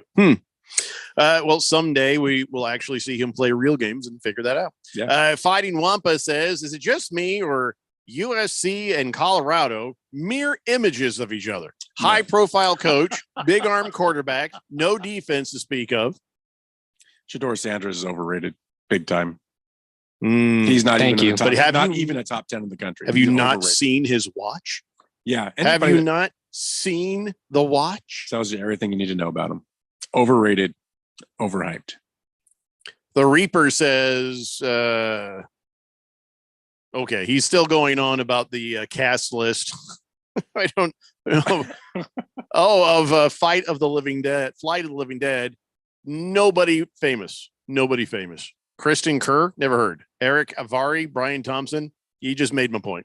Moist One says USC beat Colorado by a touchdown. What does that say about USC? Their defense is really bad. Says they're the same team, basically. No, they're not. Against the spread says the over-under Utah at USC is 58. Based on Ralph's analysis, the over might be a good play. I think it is. Are you going to follow his analysis against the spread? Do it. Do you agree with his picks that you heard? Against the spread is a man who makes you money on the betting. I'd be curious. And listen, I'm not trying to tear Ralph down. I hit my parlay last weekend. Yeah? Yeah, I love parlays. I'm like Radio Ron. I love playing parlays. Oh, yeah, he loves those things. Me too. I've always have. I think I'd have to win to try that again. Lost Toby says, the big one is coming. Okay. Oh, I can't see it because it blows up too big on the screen, but he's got a hell of a bet going here, it looks like. Holy crap. $10 bet that could win him $6,692. What a mess of a parlay this is. You guys ready for this? He's got the Phillies, Penn State at plus 4.5. He's got Oklahoma, Air Force, Cincinnati, Georgia Tech, Ohio, Tennessee at 8.5, Missouri, Tulane, Iowa. And I think it keeps going, but I can't see it. So he took all my picks. Good job. Did you really just take all his picks? I can't see it on the screen, but well done, Lost Toby. Baker's Cocky Hen says, I told you guys to start the season, Penn State will win the Big Ten. Still expecting them to do so. Ohio State has playmakers, but I don't trust Ryan Day still. Penn State quarterbacks will be the difference. Baker's Cocky Hen says, you should try our favorite card game, Go Sleep. After 2 rounds, you just tell the kid they lost. It's bedtime. Somehow I always win that one. All right, let's take a break. When we come back, we got some NFL football to talk about. It's the Daily Blender here on 1580 The Fanatic. Hi, folks. Robert Quigley here, America's Independent, Washington, D.C. We're on the road to the White House. Today, it's drug war and foreign government sovereignty. Folks, we must look at the real substantive facts. Fentanyl, heroin, and cocaine precursors all come from the Chinese world to Latin America. We are suffering the modern version of the 1800s opium wars. 100,000 plus Americans die every year from drug overdoses, often tainted with hard drugs. Enemies will not be allowed to hide in civilian clothes. Latin American governments can't or will not control the flow of drugs through their countries. Every drug combatant will be hunted down and eliminated, no matter where they hide. Under the Quigley administration, War is war. Go to robertquigleyforpresident.com, donate what you can, and together we will make America work for everybody. Cashback is not available on gas in New Jersey and Wisconsin. Billy, your gas light's on. We need to stop and fill up. No way, Jen. Gas around here is too expensive. We can make it a little further. Billy, listen to your big sister. You don't need to drive all over searching for the lowest gas prices. Do what I do and use Upside. Upside? Do you live under a rock, Billy? Upside is the hottest cashback app out there. It's free to download and you get real cash back for every gallon of gas you buy. I use it all the time and I've already made around $200. You can make that kind of cash back just for buying the gas you have to buy anyway. Yes, I'm looking at the Upside app now, and there's a gas station at the next exit offering 25 cents per gallon cash back. Okay, I'm stopping to download Upside and fill up my tank. Download the free Upside app now to earn cash back every time you buy gas. Use promo code FRIEND to get an extra 25 cents per gallon on your first tank. You can cash out anytime right to your bank, to PayPal, or a gift card for Amazon and other brands. Just download the free Upside app and use promo code FRIEND for a 25 cents per gallon bonus on your first tank. That's code FRIEND for a 25 cents per gallon bonus. Jim Gaffigan here with some more Straight Talk. Now you can get a Walmart Plus membership, plus not pay for it because it's included with Straight Talk wireless plans. You get free delivery with Walmart Plus, plus a Paramount Plus subscription included. Plus, you pay less for gas. That's a lot of pluses. Only Straight Talk gives you unlimited 5G data and Walmart Plus included on select plans for free. Straight Talk Wireless, available at Walmart. Requires service on Gold or Platinum Unlimited. One offer per eligible account. Paramount Plus Essential Plan only. Separate registration required. Additional terms apply. Arizona offers thousands of helpful resources for service members, veterans, and their families. But navigating the system can be confusing and overwhelming. Call 866-4AZ-VETS to talk directly to caring people professionally trained to help you. Get connected to resources and benefits at no cost. Just call 866-4AZ-VETS now. This message is brought to you by the Arizona Coalition for Military Families, the Arizona Department of Veteran Services, and Arizona's Be Connected partners. 1580 The Fanatic. And at 1580thefanatic.com. Your home for sports.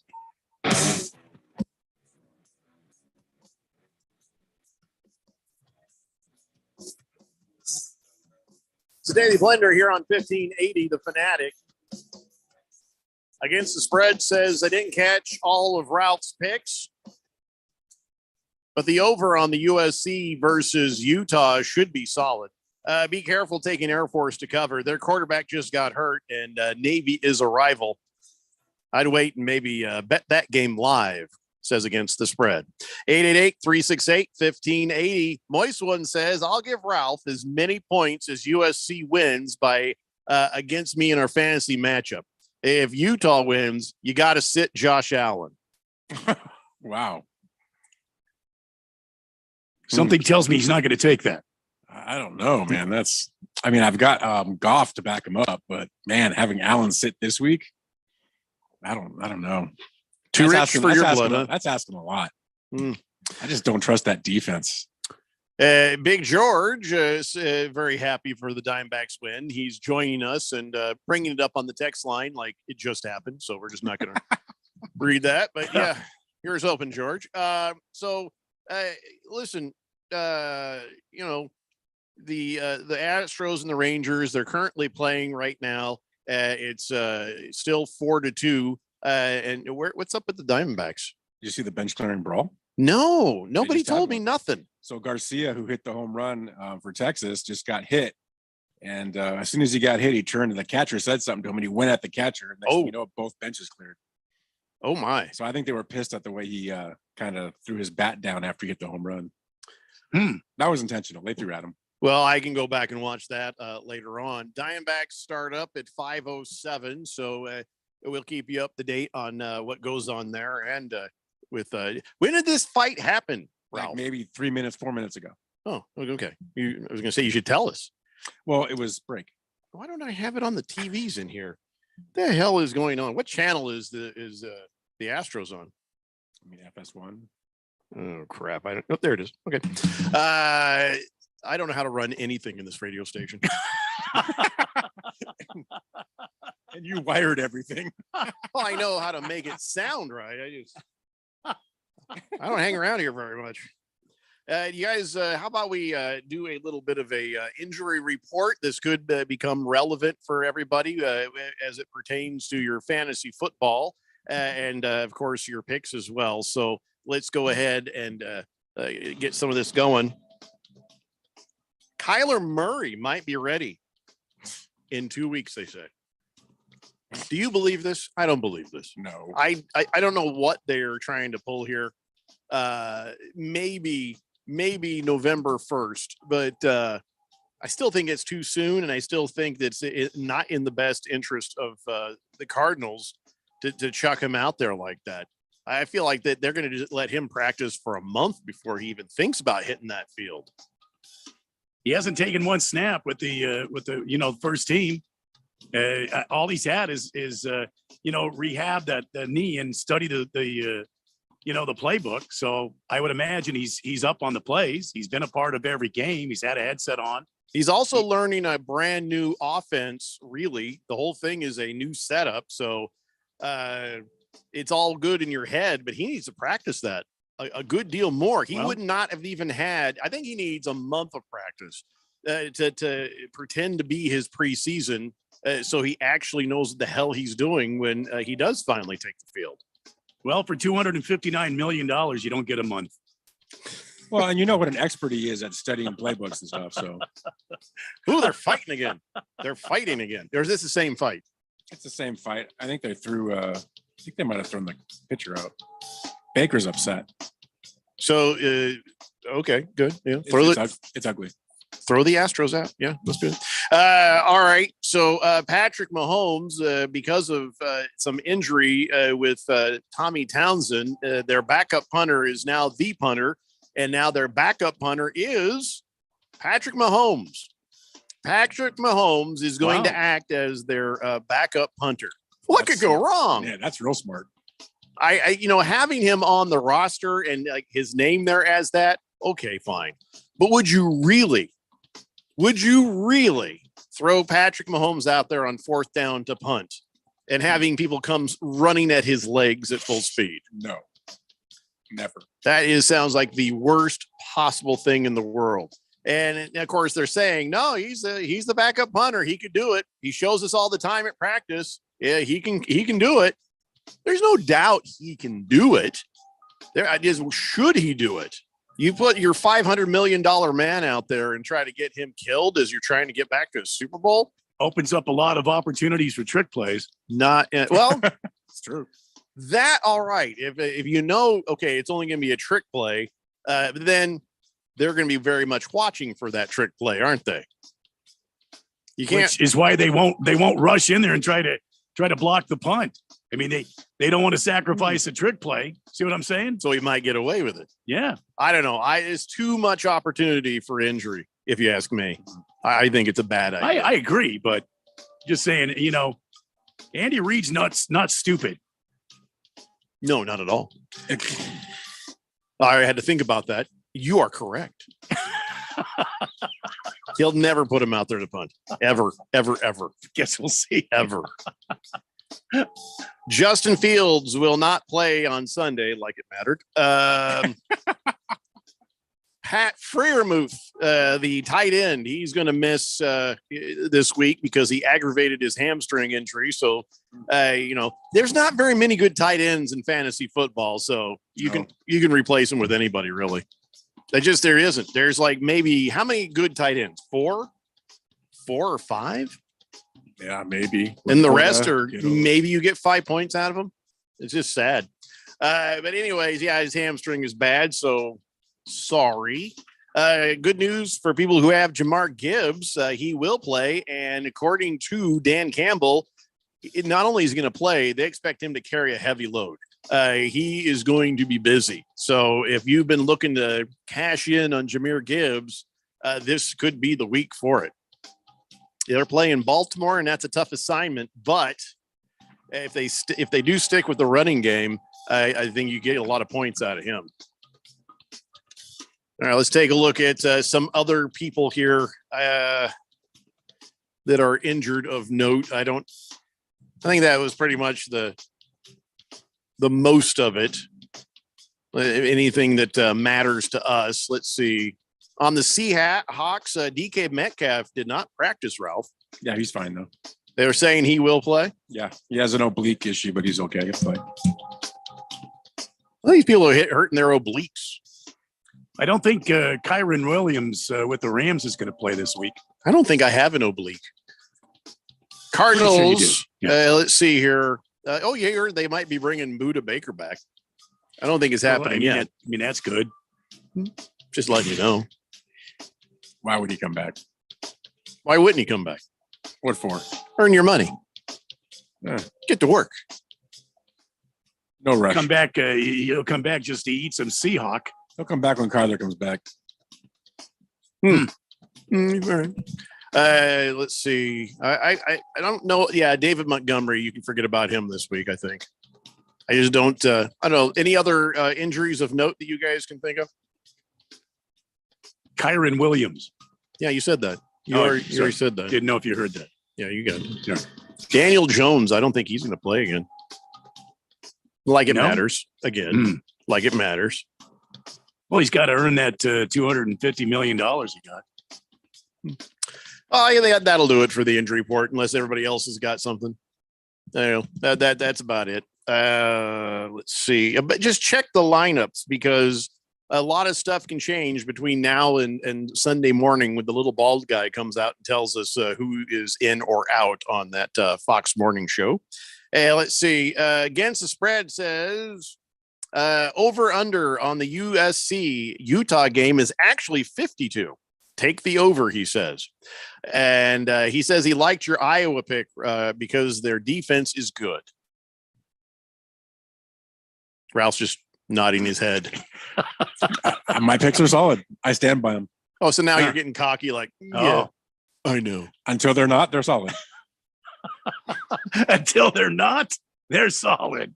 Big George says, wow, I'd love to see an old man fight between Dusty Baker and Bruce Bouchy. I think they just threw Dusty out. Between the two of them, they got over 140 years of experience. Yeah, what happened, by the way? Dusty was going. He was pissed. They just threw him out of the game. He's gone too. So the pitcher's gone, Garcia's gone, and then Dusty's gone. Did Dusty pop a guy in the face? I don't know. He wouldn't shut up though. He kept talking. Huh. So what started this fight again?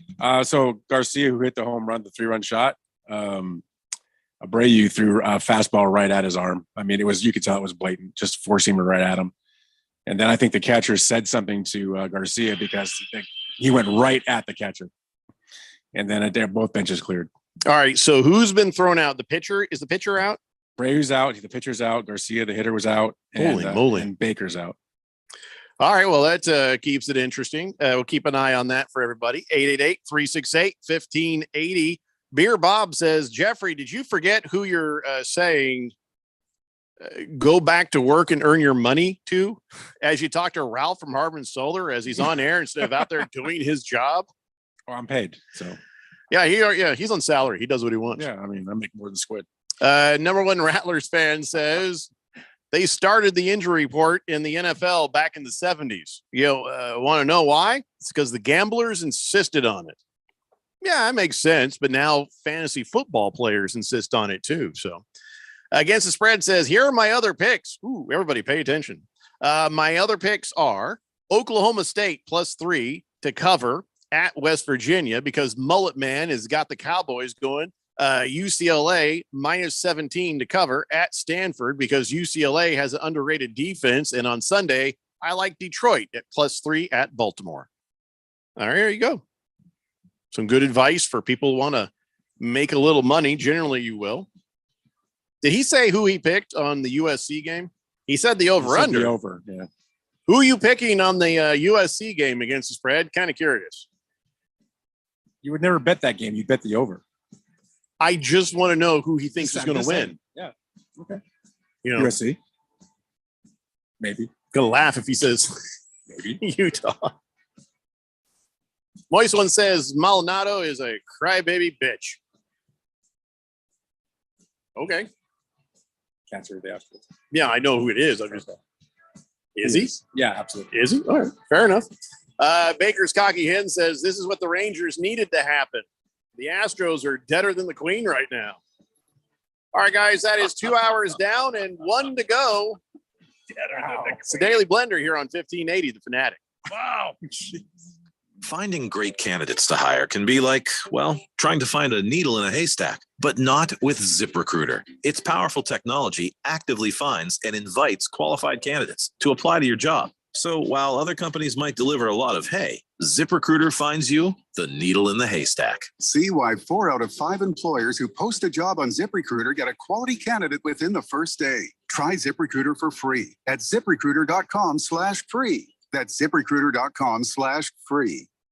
When it comes to covering the high school sports scene in Arizona, AZ Preps 365 has all the answers. Every Saturday morning from 8 until 10, they break down games, interview the newsmakers, talk with coaches from around the state, and stay up to date with what's happening with prep athletes and breaking news from the Arizona prep scene. It's AZ Preps 365, 8 till 10 Saturday mornings on 1580 and 99.3 The Fanatic, and always on at 1580thefanatic.com. There's a reason why conventional healthcare is referred to as practicing medicine. Hi, this is Dr. Hannah Lindsay. At the Naturopathic Physicians Group in Scottsdale, our doctors are experts in full spectrum care using a natural approach. I regularly see patients with a variety of acute and chronic health conditions, including many autoimmune and rheumatological diseases. We can restore pain-free joint function and balance immune, digestive, and hormone systems, which often improves both immediate physical symptoms and overall well-being. We emphasize natural and holistic interventions with lifestyle changes and take advantage of the full palette of care options from traditional remedies to modern science. We collaborate with experts in a wide range of health disciplines, including physical therapists and specialist physicians, referring patients as needed to ensure the most effective care possible. So how about a second opinion on your health? You might just end up feeling like yourself again. Call Naturopathic Physicians Group at 480-451-6161. That's 480-451-6161, or go to naturopathicgroup.com. Let's go, Phoenix. If you're a City of Phoenix voter, vote yes on question 1 through 4 of the Go Phoenix special bond election on November 7th. Your yes vote supports important city projects, a children's museum, improvements to libraries and parks, affordable housing, helping our seniors, plus enhances community safety through fire, police, roadway, and pedestrian infrastructure. All this and so much more with no tax increase. So on November 7th, vote yes on question 1 through 4, and let's go, Phoenix. Hi, I'm State School Superintendent Tom Horn. Arizona has a shortage of teachers and a need to improve students' proficiency in reading and math. We need to increase teachers' income, which they deserve, and to increase students' proficiency, which is my highest priority. I'm therefore providing $40 million for one-on-one tutoring for grades 1 through 8, public and charter school students who did not perform proficient on the last state test. Learn more today at azed.gov. Sponsored by the Arizona Department of Education. Live from the Harmon Solar Studios in Scottsdale. This is KQFN Tempe. Also transmitting on K25CD Phoenix at 99.3 FM. And K240 U Fountain Hills at 95.9 FM. It's time for the third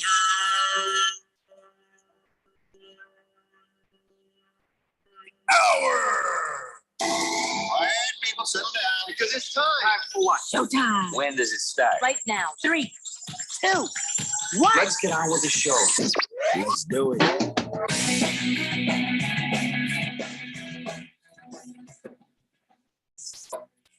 All right, everybody, it's 5 o'clock here on the Daily Blender. I'm your good friend, your radio pal, Jeffrey O'Brien, alongside Randy White. We got Squid in for Keon. We got Ralph from Harmon Solar. We got you guys on the Fanatic text line, and we're all broadcasting live in the Harmon Solar Studios in Scottsdale. And it's been an interesting day.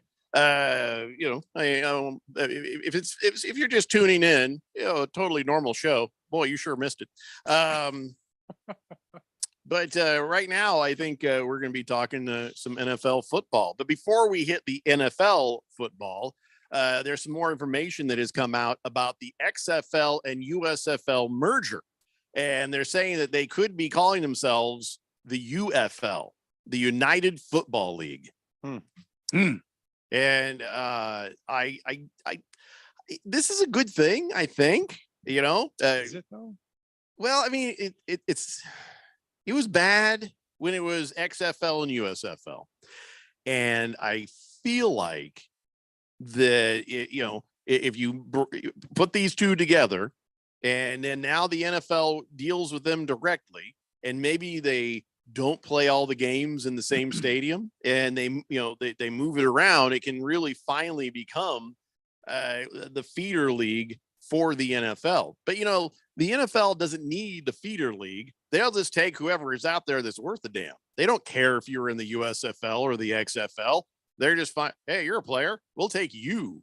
So I don't know if this is even, I don't think that we need a spring football league, but if we're going to do it, I think this might be the best version of what could happen right now.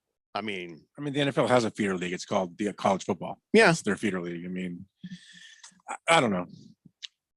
Whatever. I watched it last year. I thought it was interesting. There were some players that actually are on rosters right now in the NFL from those leagues. So, but who's to say you couldn't have got them off a practice? Right. You probably could have. Right. So, if the attendance was really low in most places, I'm not sure that they made any money. Whatever. It's just another reason I'll watch it because I'll watch football. So I think the merger was just The Rock's way of trying to just jump the hell out of this mess. Yeah, maybe. I hate losing the X though. I kind of like the X. Yeah. You can call it whatever you want. You can call it the FLUSX flux. You can call it the sucks. You can call it there's many different ways you can work the acronym, but they're going the oofle. I'll call it the awful oofle. See, that's what's going to happen. They're going to call it the oofle. So, who knows what this thing looks like after they rebrand it, redo it again. But I've been telling you all along, it just won't survive. It just won't. The USFL was never going to make it. The XFL was never going to make it, no matter the star power behind that. It's not a sport that this is going to work with. The original USFL, I thought, was pretty darn good, though. You had some great players. I'm too young to remember that. You remember it. Come on. I don't Steve Young played in the U.S. LA Extreme, played Steve Young. You had Herschel Walker. You had Jim Kelly at the Houston Gamma. You had some big-time NFL players, Hall of Famers that played in the USFL. Yeah, you sure did. Kurt Warner played in the USFL. Yeah. It was a great league back then. So you always will have a few names. Like you just said earlier, a couple of guys from the XFL, USFL found themselves on some NFL rosters. Of course, USFL. Oh yeah, some really great guys came out of there. You can always have stories like that, but that doesn't mean the league is a success. No, agreed. And the USFL back in the day, the concept worked and they got good players because they gave them a lot of money. Instead of getting drafted to the NFL, they went to USFL. The problem they had is they didn't have the fan base to support it, and they went bankrupt after a year. Yeah, and Donald Trump was involved, so. That's right. New Jersey Generals, I think, right? Yeah. You need to know more, I guess, on that. This is going to go the way of the dodo as well. So I guess the thing I'm looking at is, what is it ever going to take for a success? What are they missing?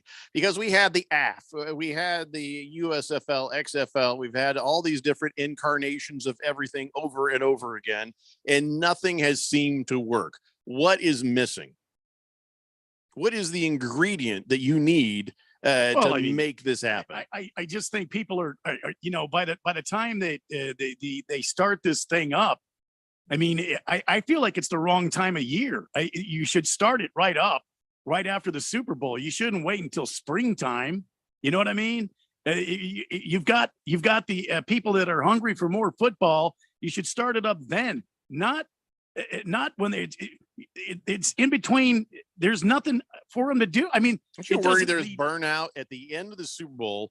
No chores have been done by any of us men. No honey-do lists have been accomplished.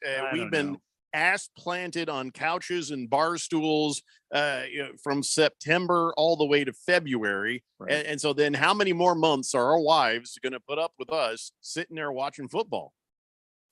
I think we're born and brainwashed into our NFL teams. We live and die by our NFL teams, like your Colts, my Seahawks, your Cardinals. They're like a piece of us. And so we go through that season and it's an up and down thing. And they either emotionally kill us or make us feel good. And then by the time that season's over, like you said, we're ready for a break and we're ready for something else. And that's where basketball kicks in and hockey kicks in. I think to try to keep football going It doesn't make a whole lot of sense. They'll never build the fan base, which is why they put most of these teams in small towns that don't have NFL teams, right? Because they figure maybe they can get 5,000 people there. But you can't, because those teams, those fan bases already have their college teams, and they're into them as well. They're born into them. So I don't think there's any win here for this. I think it never works. That's a good point. And also, I've got my entire energy as a Colts fan, and then I got my entire energy as an ASU fan. Right. Do I have room for another lesser team somewhere in the middle? You know, imagine when you have 5 teams. I mean, goodness. Oh, yeah, like Ralph, he's got so many teams. So, it's a sad thing. By Most the of way, the NFC West. the text line is trying to lose their minds that Kurt Warner, USFL ended in 1986. Kurt Warner had been 15. Wow, is he good? Rattlers fan says no. Kurt Warner played in the Arena Football League in 1997 for the Iowa Barnstormers. Yes. Yeah, so he wasn't in that. But Altuve just hit a 3-run home run. It's 5-4. Oh, brother. Bottom of the 8th. That's top of the 9th. Oh, is it? Yeah, top of the 9th. Sorry, man. Sorry. Yeah. That's a scumbag. I got to change the channel in here. What channel is the Diamondbacks? It's on. Go from one. Go from one. TNT. TBS on TBS. TBS. Yeah. The hell channel back is disappointment that? for you. Good job. Shut up, Ralph. Trying to find my damn game here. It's like listening to my wife talk to me. Maybe you should learn from that. Yeah. 31 years later, still haven't learned. You've been married 31 years? Yeah. Good for you. Oh my God. It's a lot of years. No, I got to think about it now. I'm sorry, 32 years. Oh, wow. You have to give her a lot of credit. Is congratulations really the word?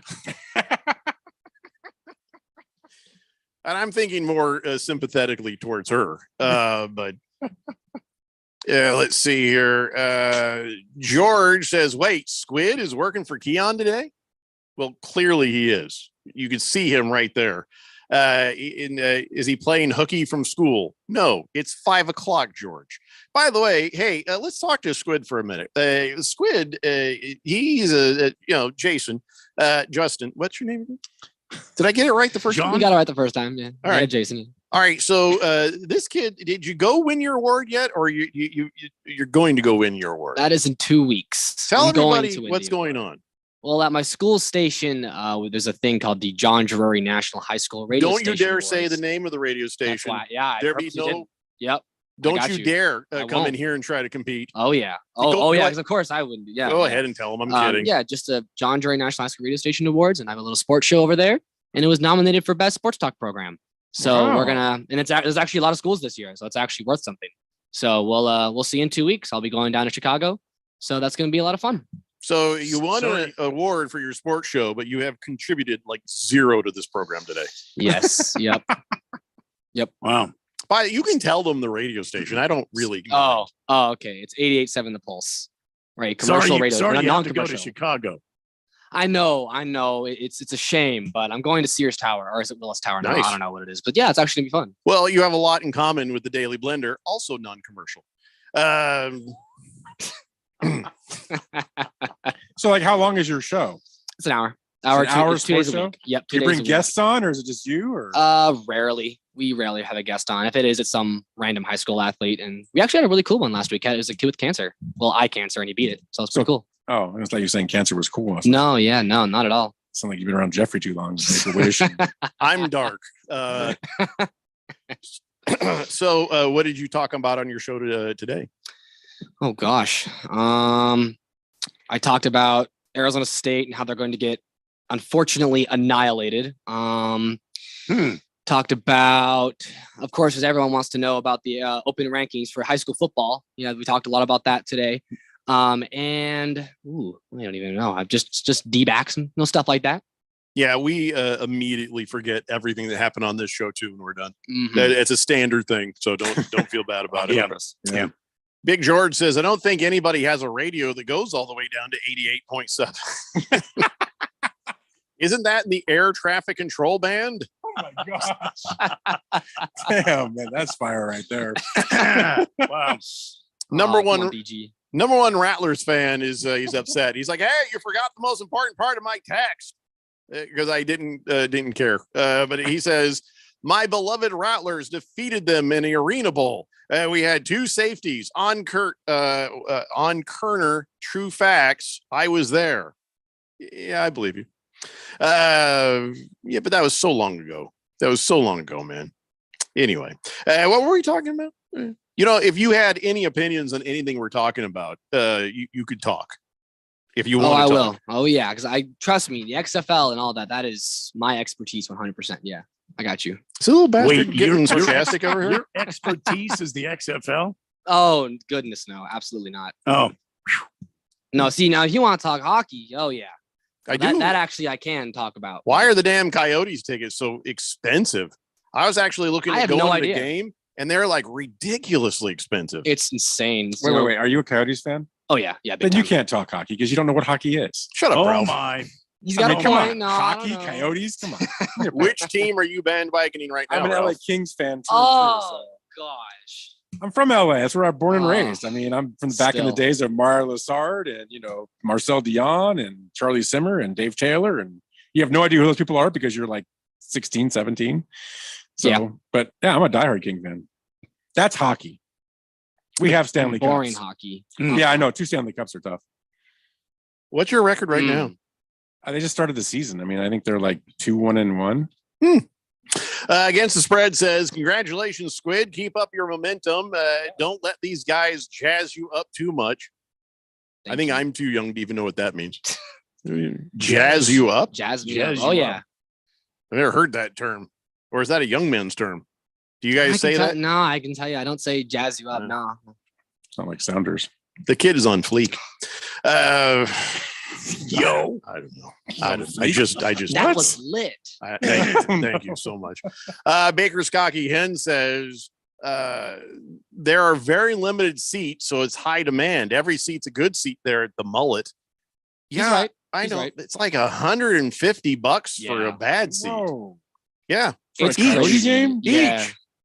Well, because they went from a like 18,000 arena and they got tickets for like $20, and then It's not my problem. I mean, no, absolutely not. It was like 5,000 seats. Yeah, now it's actually for NHL games it's 4,600 because of media. They have to take more. 4,600. Yeah, I know. It There's sucks. 400 media. They just need the space. I don't really get it. I don't know what the heck. Like it looks the Sandwiches. same during the games, but I don't really get it. Hmm. And they're actually compared to other teams, they're like not that much more expensive, which is wild. Number one Rattlers fan says Coyotes are so expensive. The reason is the arena. Yeah, we're getting that. Big George says Charlie Simmer was a Phoenix Coyotes announcer back in the day, Ralph. So we do know some of those LA Kings has-beens. Has-beens with you as your announcer. That's good. I didn't know that. Baker's Cocky Hen says, geez, who resurrected the Queen? You said the That's Astros were deader than the Queen. The Rangers just lead off base hit. It's an exciting game, and it will be over soon. But the Phillies and the Diamondbacks just started up, so we'll keep you up to date on that, as if anyone is even listening now. I just got a feeling everybody's run off. You know what I mean? So anyway, Jamal Adams. Remember Jamal Adams? This is a guy that is on the Seahawks, Ralph. Yeah. I know who he is. A couple of weeks ago, he got himself a concussion. And in you see this video of him like yelling at the doctor. And everyone's like, oh my God, why is he yelling at the doctor? Well, because he's got a concussion. So they decided not to give him a hard time about it. They're like, okay, well, that makes sense. He's yelling at the guy because he's got a concussion. He did it again this week. He did it again on Sunday. And this time the NFL's like, turns out it's not a concussion. Turns out Jamal Adams is an a-hole. And $50,000 fine because he was berating and saying inappropriate, also contact. He was roughing the guy up a little bit, I guess. But then you have to say, well, maybe it's because he has the CTE from the last concussion. So I'm sticking with that. Of course, you're going to stick with that. He was another hit. He is. He was hyped up for Bobo, who got lit. I don't know if you probably didn't see the play, but the rookie wide receiver from UCLA just got destroyed, caught the ball, and he was fired up for him, and they wanted to take him off for concussion protocol, and he got upset by it. I did not see the game because I like to watch good football, Ralph. Well, then why are you watching Colt games? I don't watch the Seahawks. Oh no, I'm not watching the Colts either. What are you talking about? Are you watching the Cardinals? No. Okay, good. Just make sure. No, I get not until I'm blind drunk, and then I'm blind. Are you going to watch it this week though? Aren't you? The Seahawks Cardinals. You're going to feel so bad if the Cardinals win. I'll never talk to you again. So there's hope. So you're saying there's a chance. There's a chance. Against the Spread says jazz up is a PG term for busting balls. Oh, okay.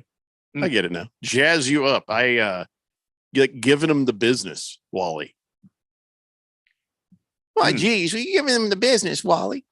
All right, let's take a break. When we come back, I do have a bunch of NFL stuff to talk about. So come on back, kids. It's the Daily Blender here on 1580, The Fanatic. This is Brett Musburger's action update on 1580 and 99.3 The Fanatic. The best way to start betting smarter is to sign up for a free VSiN subscription at vsin.com/subscribe. That's vsin.com/subscribe. The NBA regular season starts next week, and the Boston Celtics, who acquired Kristaps Porzingis and Drew Holiday this offseason, the favorites to win the NBA title at plus 380. The Milwaukee Bucks, who got Damian Lillard in a trade with the Portland Trailblazers, are also plus 380. The Denver Nuggets, the current NBA champions, are plus 550.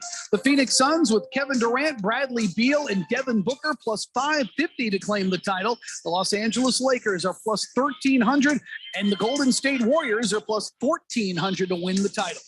I'm Tony Desiri with your VSiN Action Update on 1580 and 99.3 The Fanatic. Diabetes, high blood pressure, anxiety meds, everyone's on them. If you're a 50-year-old male, maybe a bit porky, and you may even have type 2 diabetes, $1 million of term insurance may only cost you about $200 a month. Call Term Provider. Speak with Big Lou at 800-511-3535. Big Lou will find a term life policy for you even if you have type 2 diabetes, are overweight, or have high blood pressure. Term Provider has helped thousands of people like you who think they can't afford term life insurance. To buy $1 million of affordable term life for you, all you need to do is call Big Lou at 800-511-3535. Lou will make sure the scales are tipped in your favor. Call 800-511-3535. Big Lou will answer your call and work to fit you into a term life policy that you can afford. Remember, Big Lou's like you. He's on meds too. Call 800-511-3535. 800-511-3535 or biglou.com.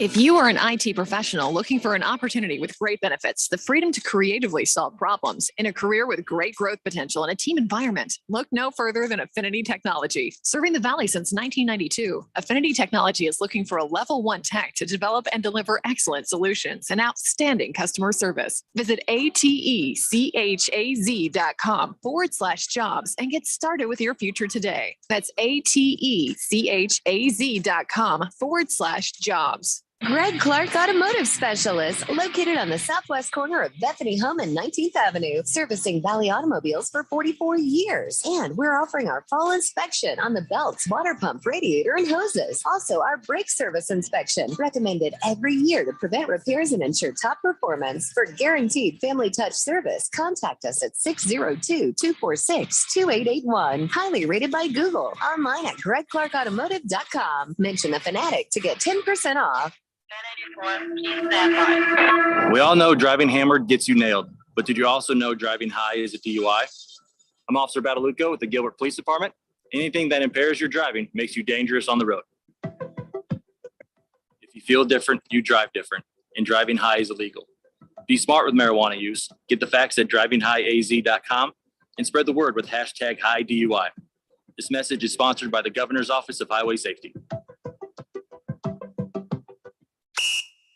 It's the sound of the fight song, the excitement of the rivalry. Auburn has won the Iron Bowl. It's the unbelievable upsets. It's the Heisman hopefuls. Oh my God! Davis is going to run it all the way back. It's the national rankings. It's college football. The Sooners right down the field. Tune in each Saturday for the college football game of the week. Listen for all the action, drama, and excitement on your home for college football. 1580 and 99.3, The Fanatic.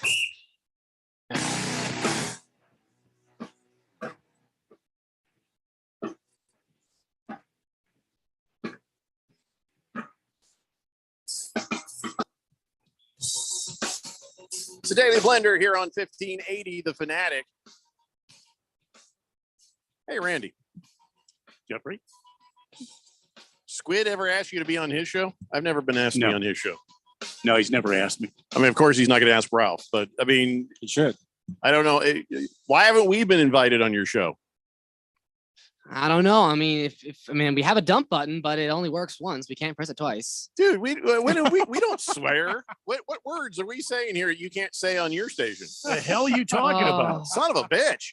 I just can't believe it.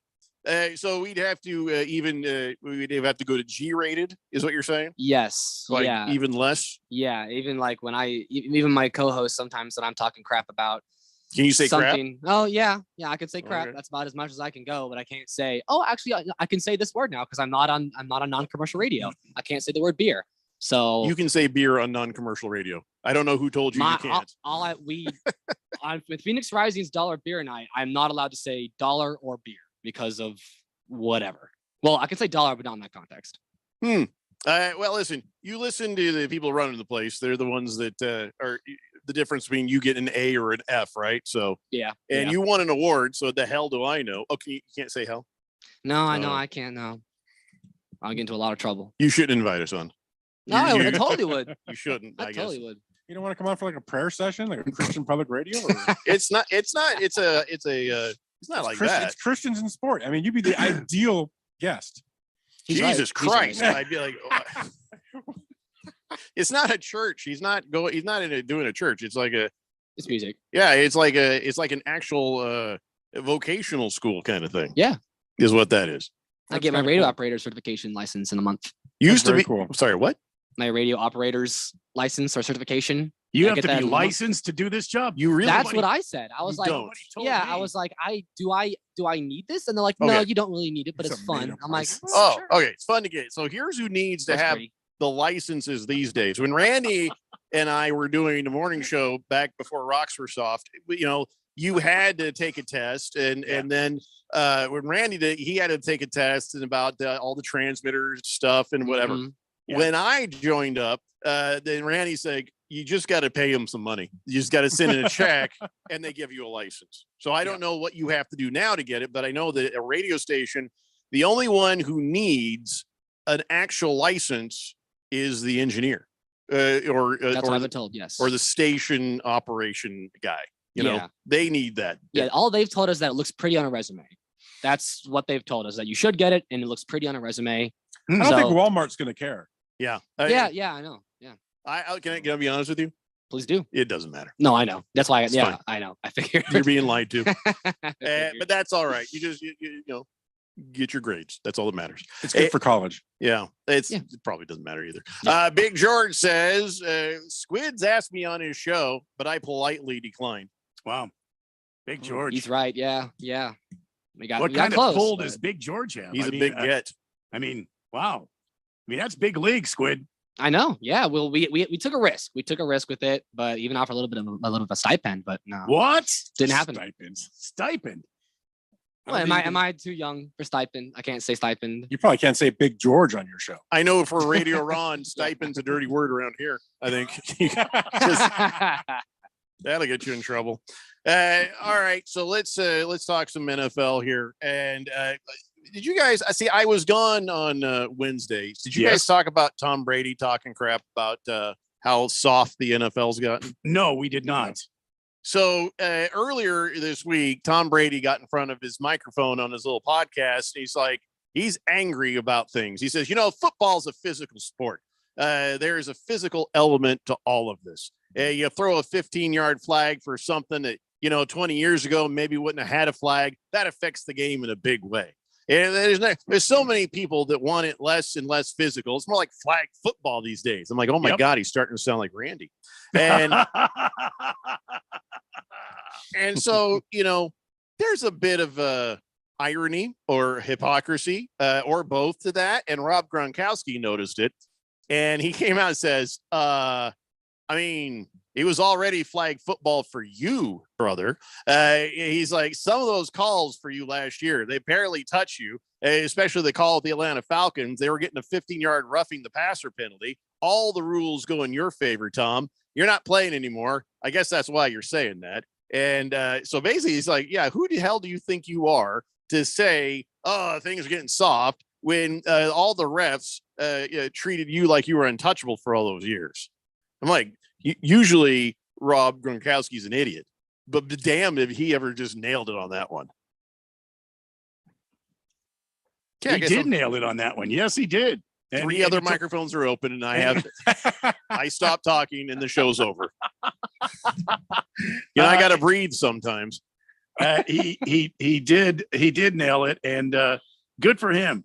Good for him for calling it like it is.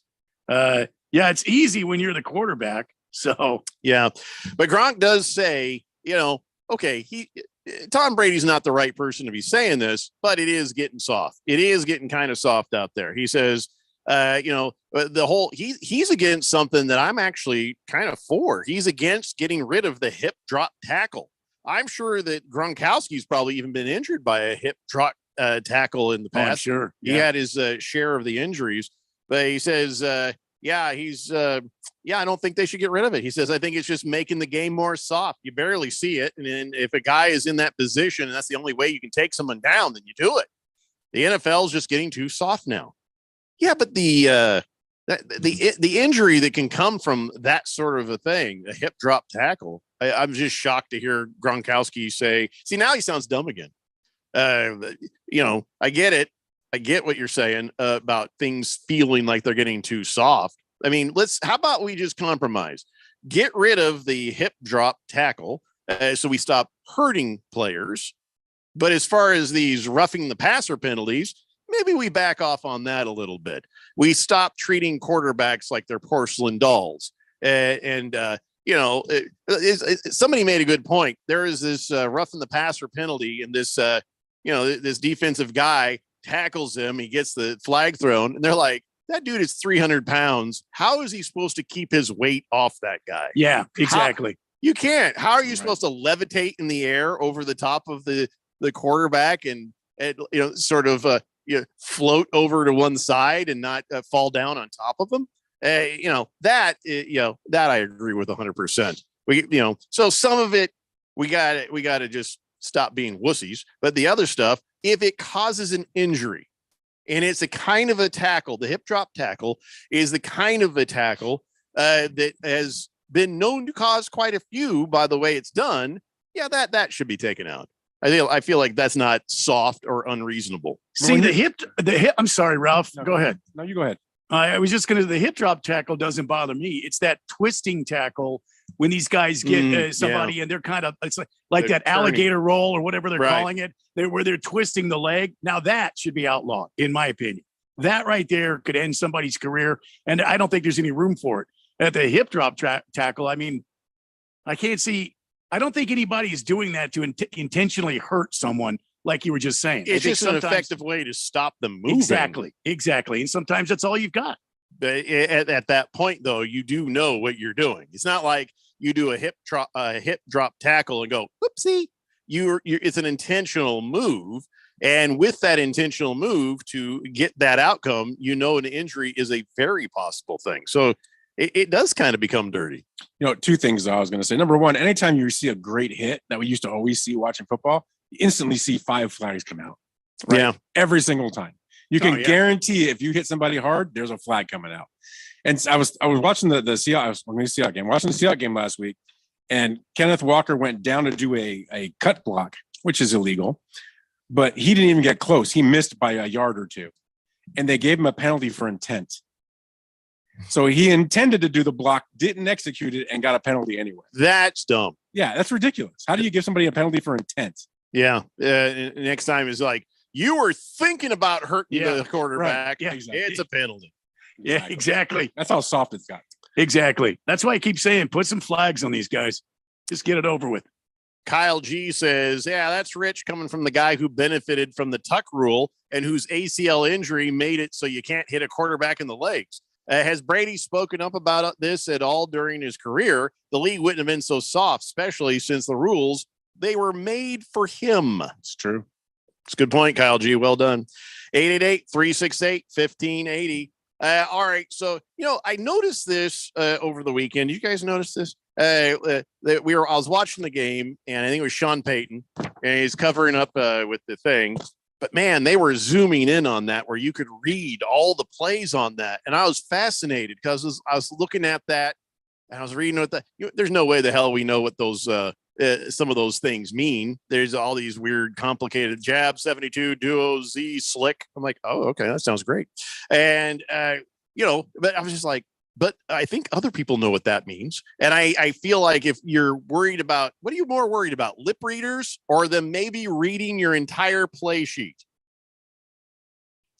I don't give a lot of credence to that because remember when we had, there was some professional football player and we were talking to him and he was talking about, after you play a team, so many times you already know what plays they run. Sure. It's just a matter of how they execute and how you execute to defend it.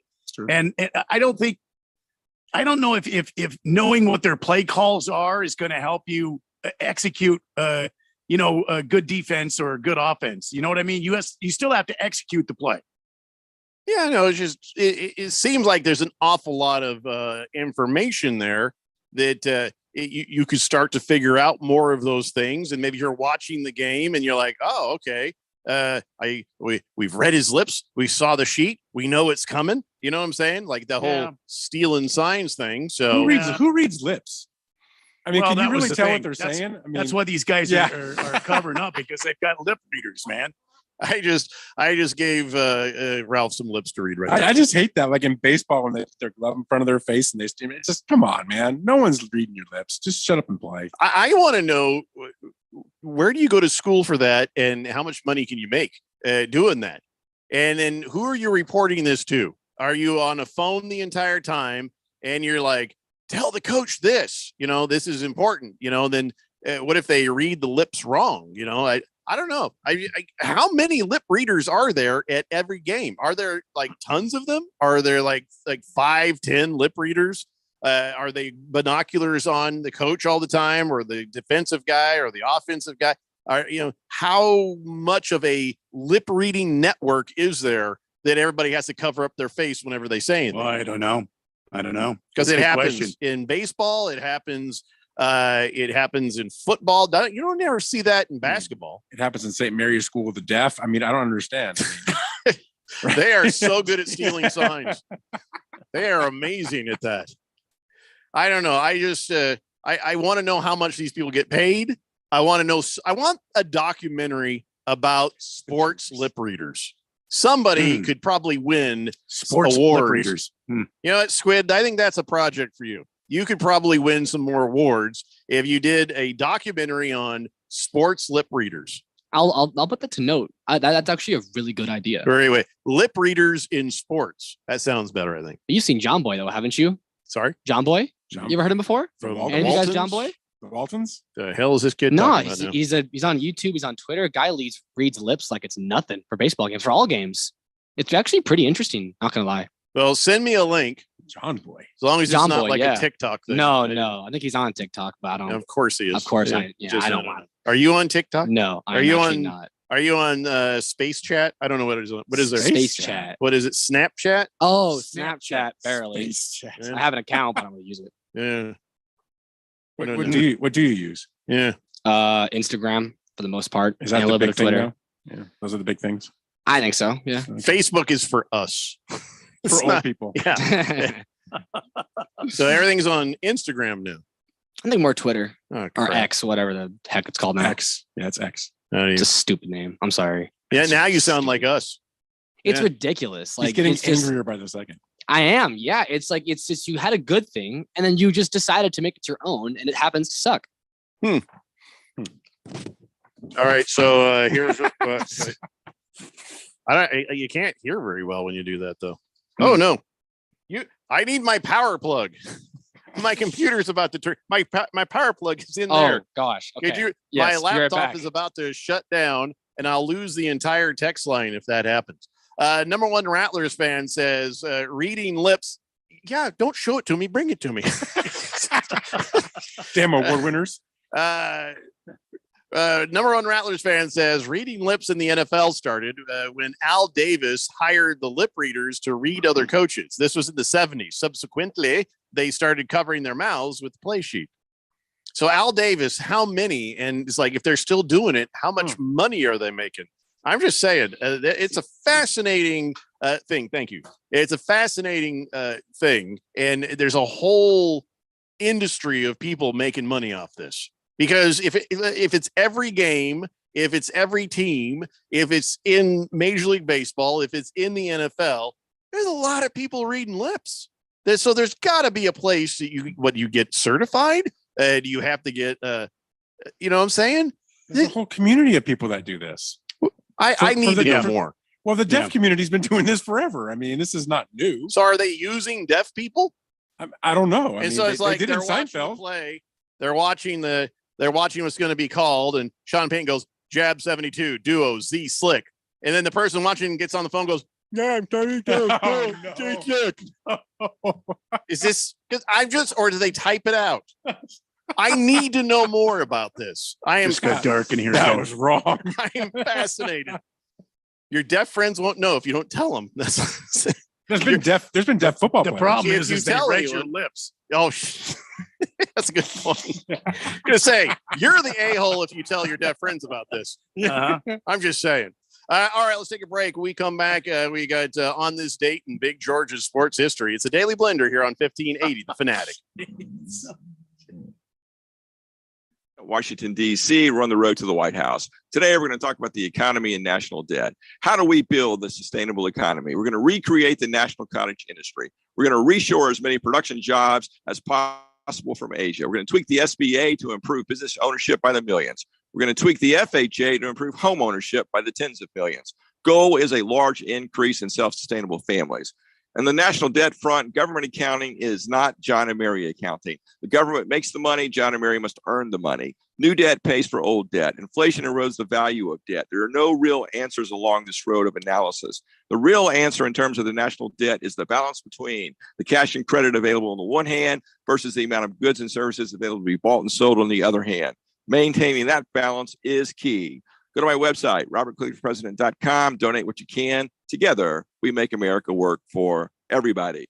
Paid for and approved by Robert Quigley for president. If you are an IT professional looking for an opportunity with great benefits, the freedom to creatively solve problems in a career with great growth potential and a team environment, look no further than Affinity Technology. Serving the Valley since 1992, Affinity Technology is looking for a level 1 tech to develop and deliver excellent solutions and outstanding customer service. Visit atechaz.com/jobs and get started with your future today. That's atechaz.com/jobs. When it comes to covering the high school sports scene in Arizona, AZ Preps 365 has all the answers. Every Saturday morning from 8 until 10, they break down games, interview the newsmakers, talk with coaches from around the state, and stay up to date with what's happening with prep athletes and breaking news from the Arizona prep scene. It's AZ Preps 365, 8 till 10 Saturday mornings on 1580 and 99.3 The Fanatic, and always on at 1580thefanatic.com. Do you know about 211 Arizona? It's a free service to connect you with resources anywhere in Arizona. Housing assistance and eviction prevention, transportation and ride services, healthcare benefits, food resources, and even utility bill support. Talk to a live operator in English or Spanish, 24 hours a day, every day of the year. Just dial 211 or visit 211arizona.org. Get connected, get answers, and get the help you need. This message is sponsored by 211 Arizona. Your home for sports. 1580 and 99.3 The Fanatic.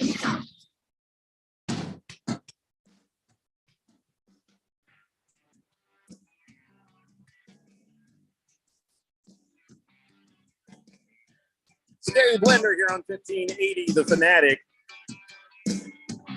And, all right, Diamondbacks got a runner on third, so that's good. Final score from the Astros and the Rangers, it's 5-4. Oh, well, that sucks. This pitcher is looking to be in trouble already. Who's this pitching right now? It's Christopher Sanchez. He just made a huge mistake because he had a comebacker to him, and instead of turning the double play, he went to first with one out. Oopsie. I think he forgot there was only one out. Now there's a guy on first and third. 888-368-1580. Beer Bob says, I could be wrong, but I heard Mr. Wilbur is a good lip reader. Yeah, well, he'd have to walk up to the guy and put his hands on his mouth, you know. Straight fire. Kind of Helen Keller style there a little bit, but yeah. Well, Sanchez is going to go bye-bye. I hope not. Who's up to bat? It's not the head coach, so this is probably the pitching coach. He's just trying to calm him down, and he'll go ahead back to the dugout there. And if this kid gives up another hit, he's probably gone. Yeah, I think the thing that's slowing him down is probably that neck tattoo. I think that's the problem. Yeah, it could be. Yeah. Right. Yeah. 888-368-1580. All right. So, you know how Taylor Swift and old Travis Kelce. Yeah. They're actually boyfriend and girlfriend. I heard the rumors. A lot of people said, oh, it's a publicity stunt. Well, I'll tell you what, Travis Kelce would not go out and buy a brand new mansion if this was a publicity stunt. Here's what happened. So I guess he lived in like a normal house, and he starts dating the Taylor Swift, and then people started showing up on his porch because they're hoping to get a look at Taylor Swift. They didn't care about it being Travis Kelce, who's in every television commercial that is made by law.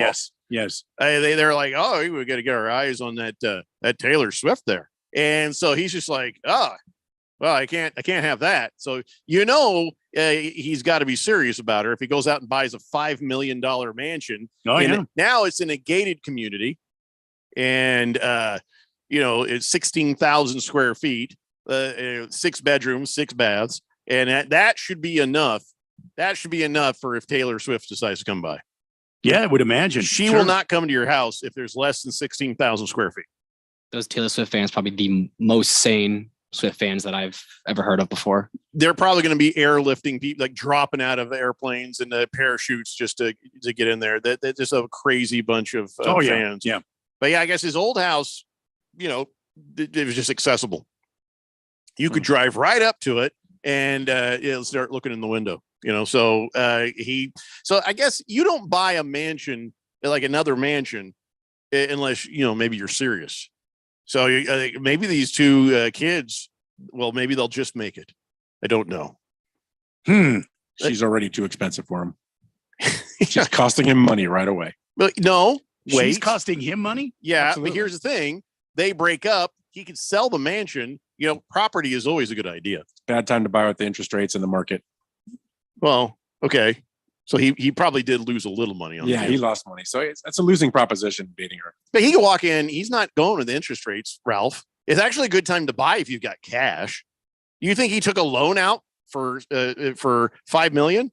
No. I don't know. He walked out and just started peeling off $1 million bills is what he did. Well, you're Travis Kelce. You walk around with $1 million bills. Yeah. Your wallet gets too fat unless you do that. Yeah. So that's I don't know. I guess that means it's serious. I don't know. Well, he's look, congratulations. He's trying to make a go of this with the Taylor Swift. I don't know. She's making bank hand over fist. I mean, he's got to be a gentleman, though. That movie that came out, the Taylor Swift movie we were talking about. Mm-hmm. She gets 60% of the proceeds from that movie. That theaters pay her 60%. Each theater pays her to run that movie in their theater. They won't make it to the Super Bowl. She's got wait, what? They won't make it. By the time the Super Bowl comes around, they'll be broken up. Huh. All right. They won't make it. Based on what? What have you based this prediction on? I'm just telling you. She's probably a high maintenance, high everything girl. He seems to be the guy that likes to have a good time, and he's a little bit of a player. I don't see it. He's having his fun, and God bless him. Have your fun, but you ain't gonna last. So you think he's just like, look at this, I got Taylor Swift. I mean, it's for his resume. I don't know. You don't bring a girl and have her hang out with your mom and if you're not got some bit of serious to it. You didn't see any of his other hoochies up there with his mom, did you? They weren't Taylor Swift. Yeah, well, I'm just saying. You know, you don't bring them home to see mom. You don't have them sit in a booth with mom if you don't mean it. I'm sure he's had girls up in the booth. You just don't know who they were, so they never focused on it. You never saw it. Yeah, that's a good point. Nobody's looking up at the booth. Right. No one cares. But now it's Taylor Swift, so people care. I don't. Because the fans are nuts. I just hope they stop talking about it so damn much. It's ridiculous. But, because you know what happens next? This becomes like a royalty thing. It becomes American royalty thing. They end up getting married. Yeah. And then everybody's got to watch this damn wedding on pay-per-view or something. Oh, yeah. And, there we go. Of course, this will be charged. And then, Taylor Swift will make 60%. Kelsey will make 40 because she always has to get 60. That's what Ralph says. I don't know how you know these things. He's in a no-win situation because if he breaks up with her, all her fans are going to hate him. Yeah. And if they get married and they get divorced, they'll come after him. Yeah. He's in a no-win situation with this girl. She has albums to gain from this. Yeah. Whether if it's a good relationship, she's writing these beautiful love songs. Everybody's like, oh my God. And then if they break up and she starts writing some of this Alanis Morissette type crap about him, bam, she's making more billions of dollars. That's right.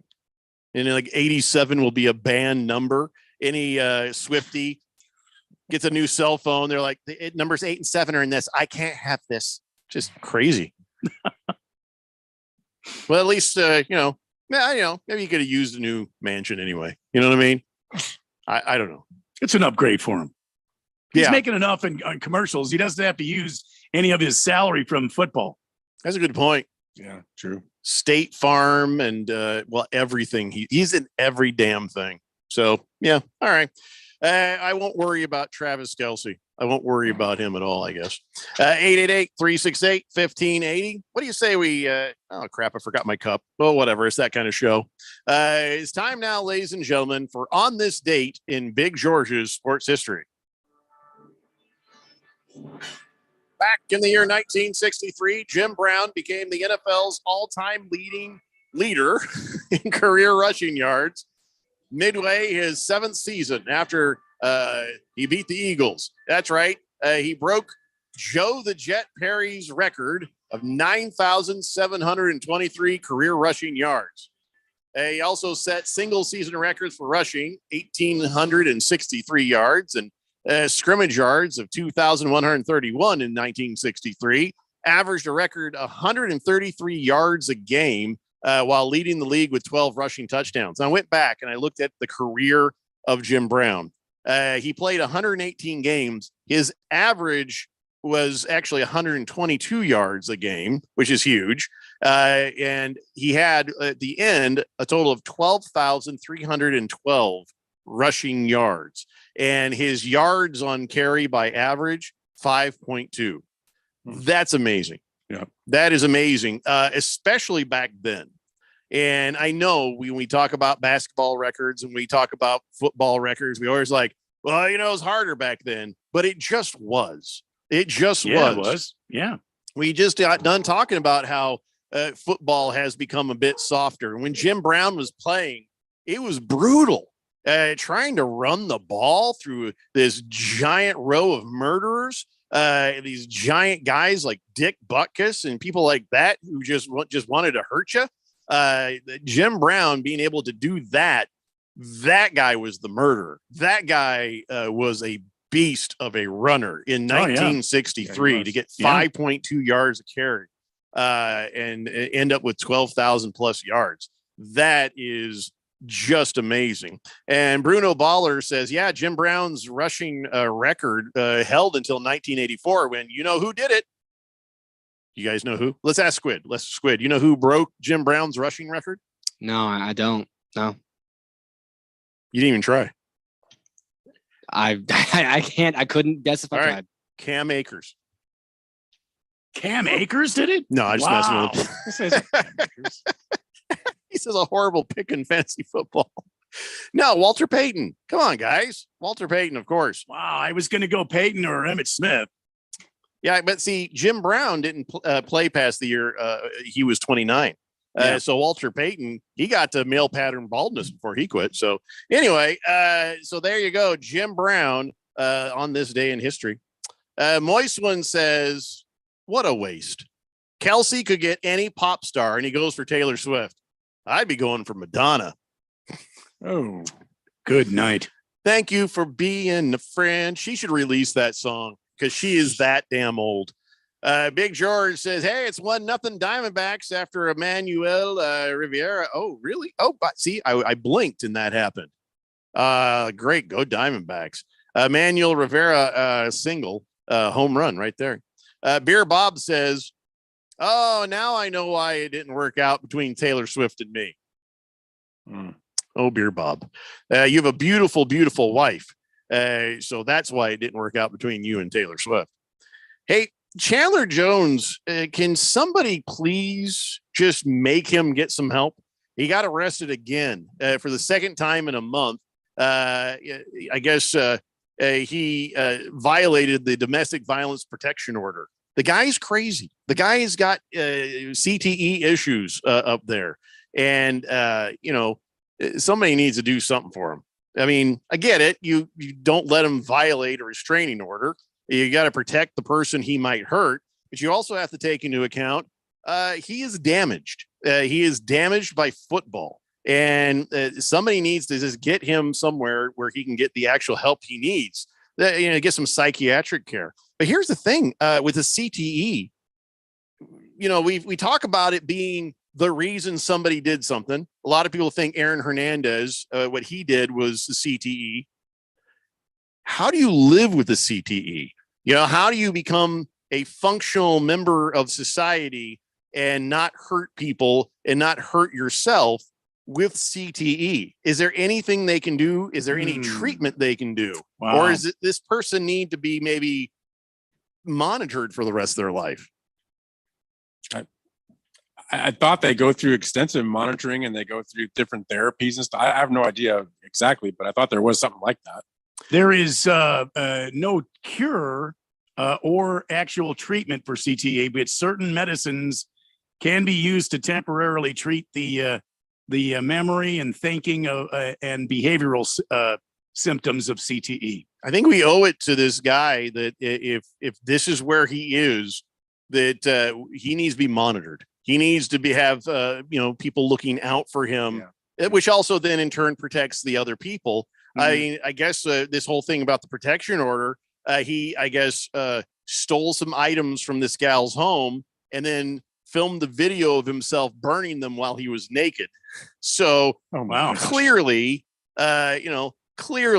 if you're burning a recycling bin, a pool net, and dog toys, and you're standing there naked and possibly crying while doing it, you're probably not okay by yourself.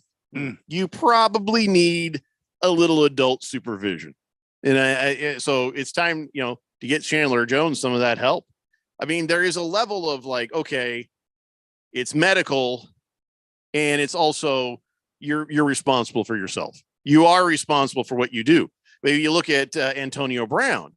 We think he's got the CTE crazy too. Yeah. And we give him a hard time. And of course you should, we got to protect these guys to protect other people, if you know what I mean.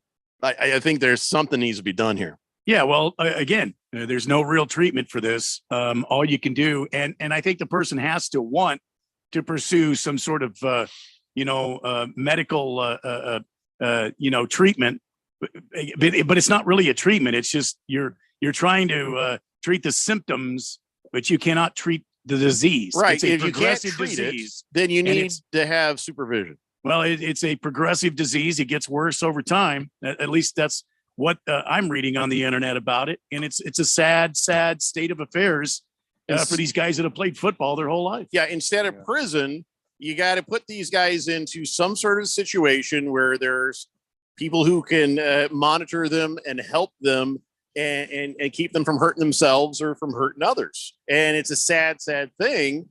That sounds a bit like a prison, doesn't it? It does sound like some sort of a facility that they don't get a choice about. Yeah, you're right. But we used to do that. Remember back in the day, everybody was in mental hospitals getting shock treatments and everything else. Right. Well, nowadays everybody's on the streets. I mean, different scenario, but mental health issues, I'm saying. Yeah, I think the NFL needs to come up with an idea on this because there's an awful lot of players who are hurting themselves and others, and we can't just let this go by. Ladies and gentlemen, that's it for this show. We'll see you on Monday at 3 p.m. It's the Daily Blender here on 1580, The Fanatic. We all hear the radio ads about the IRS. They tell you to be afraid, to be scared, and they try to frighten you into calling. I'm not here to do that. Tax Relief Advocates is different. TRA is here to tell you that if you owe money to the IRS, whether it's $5,000,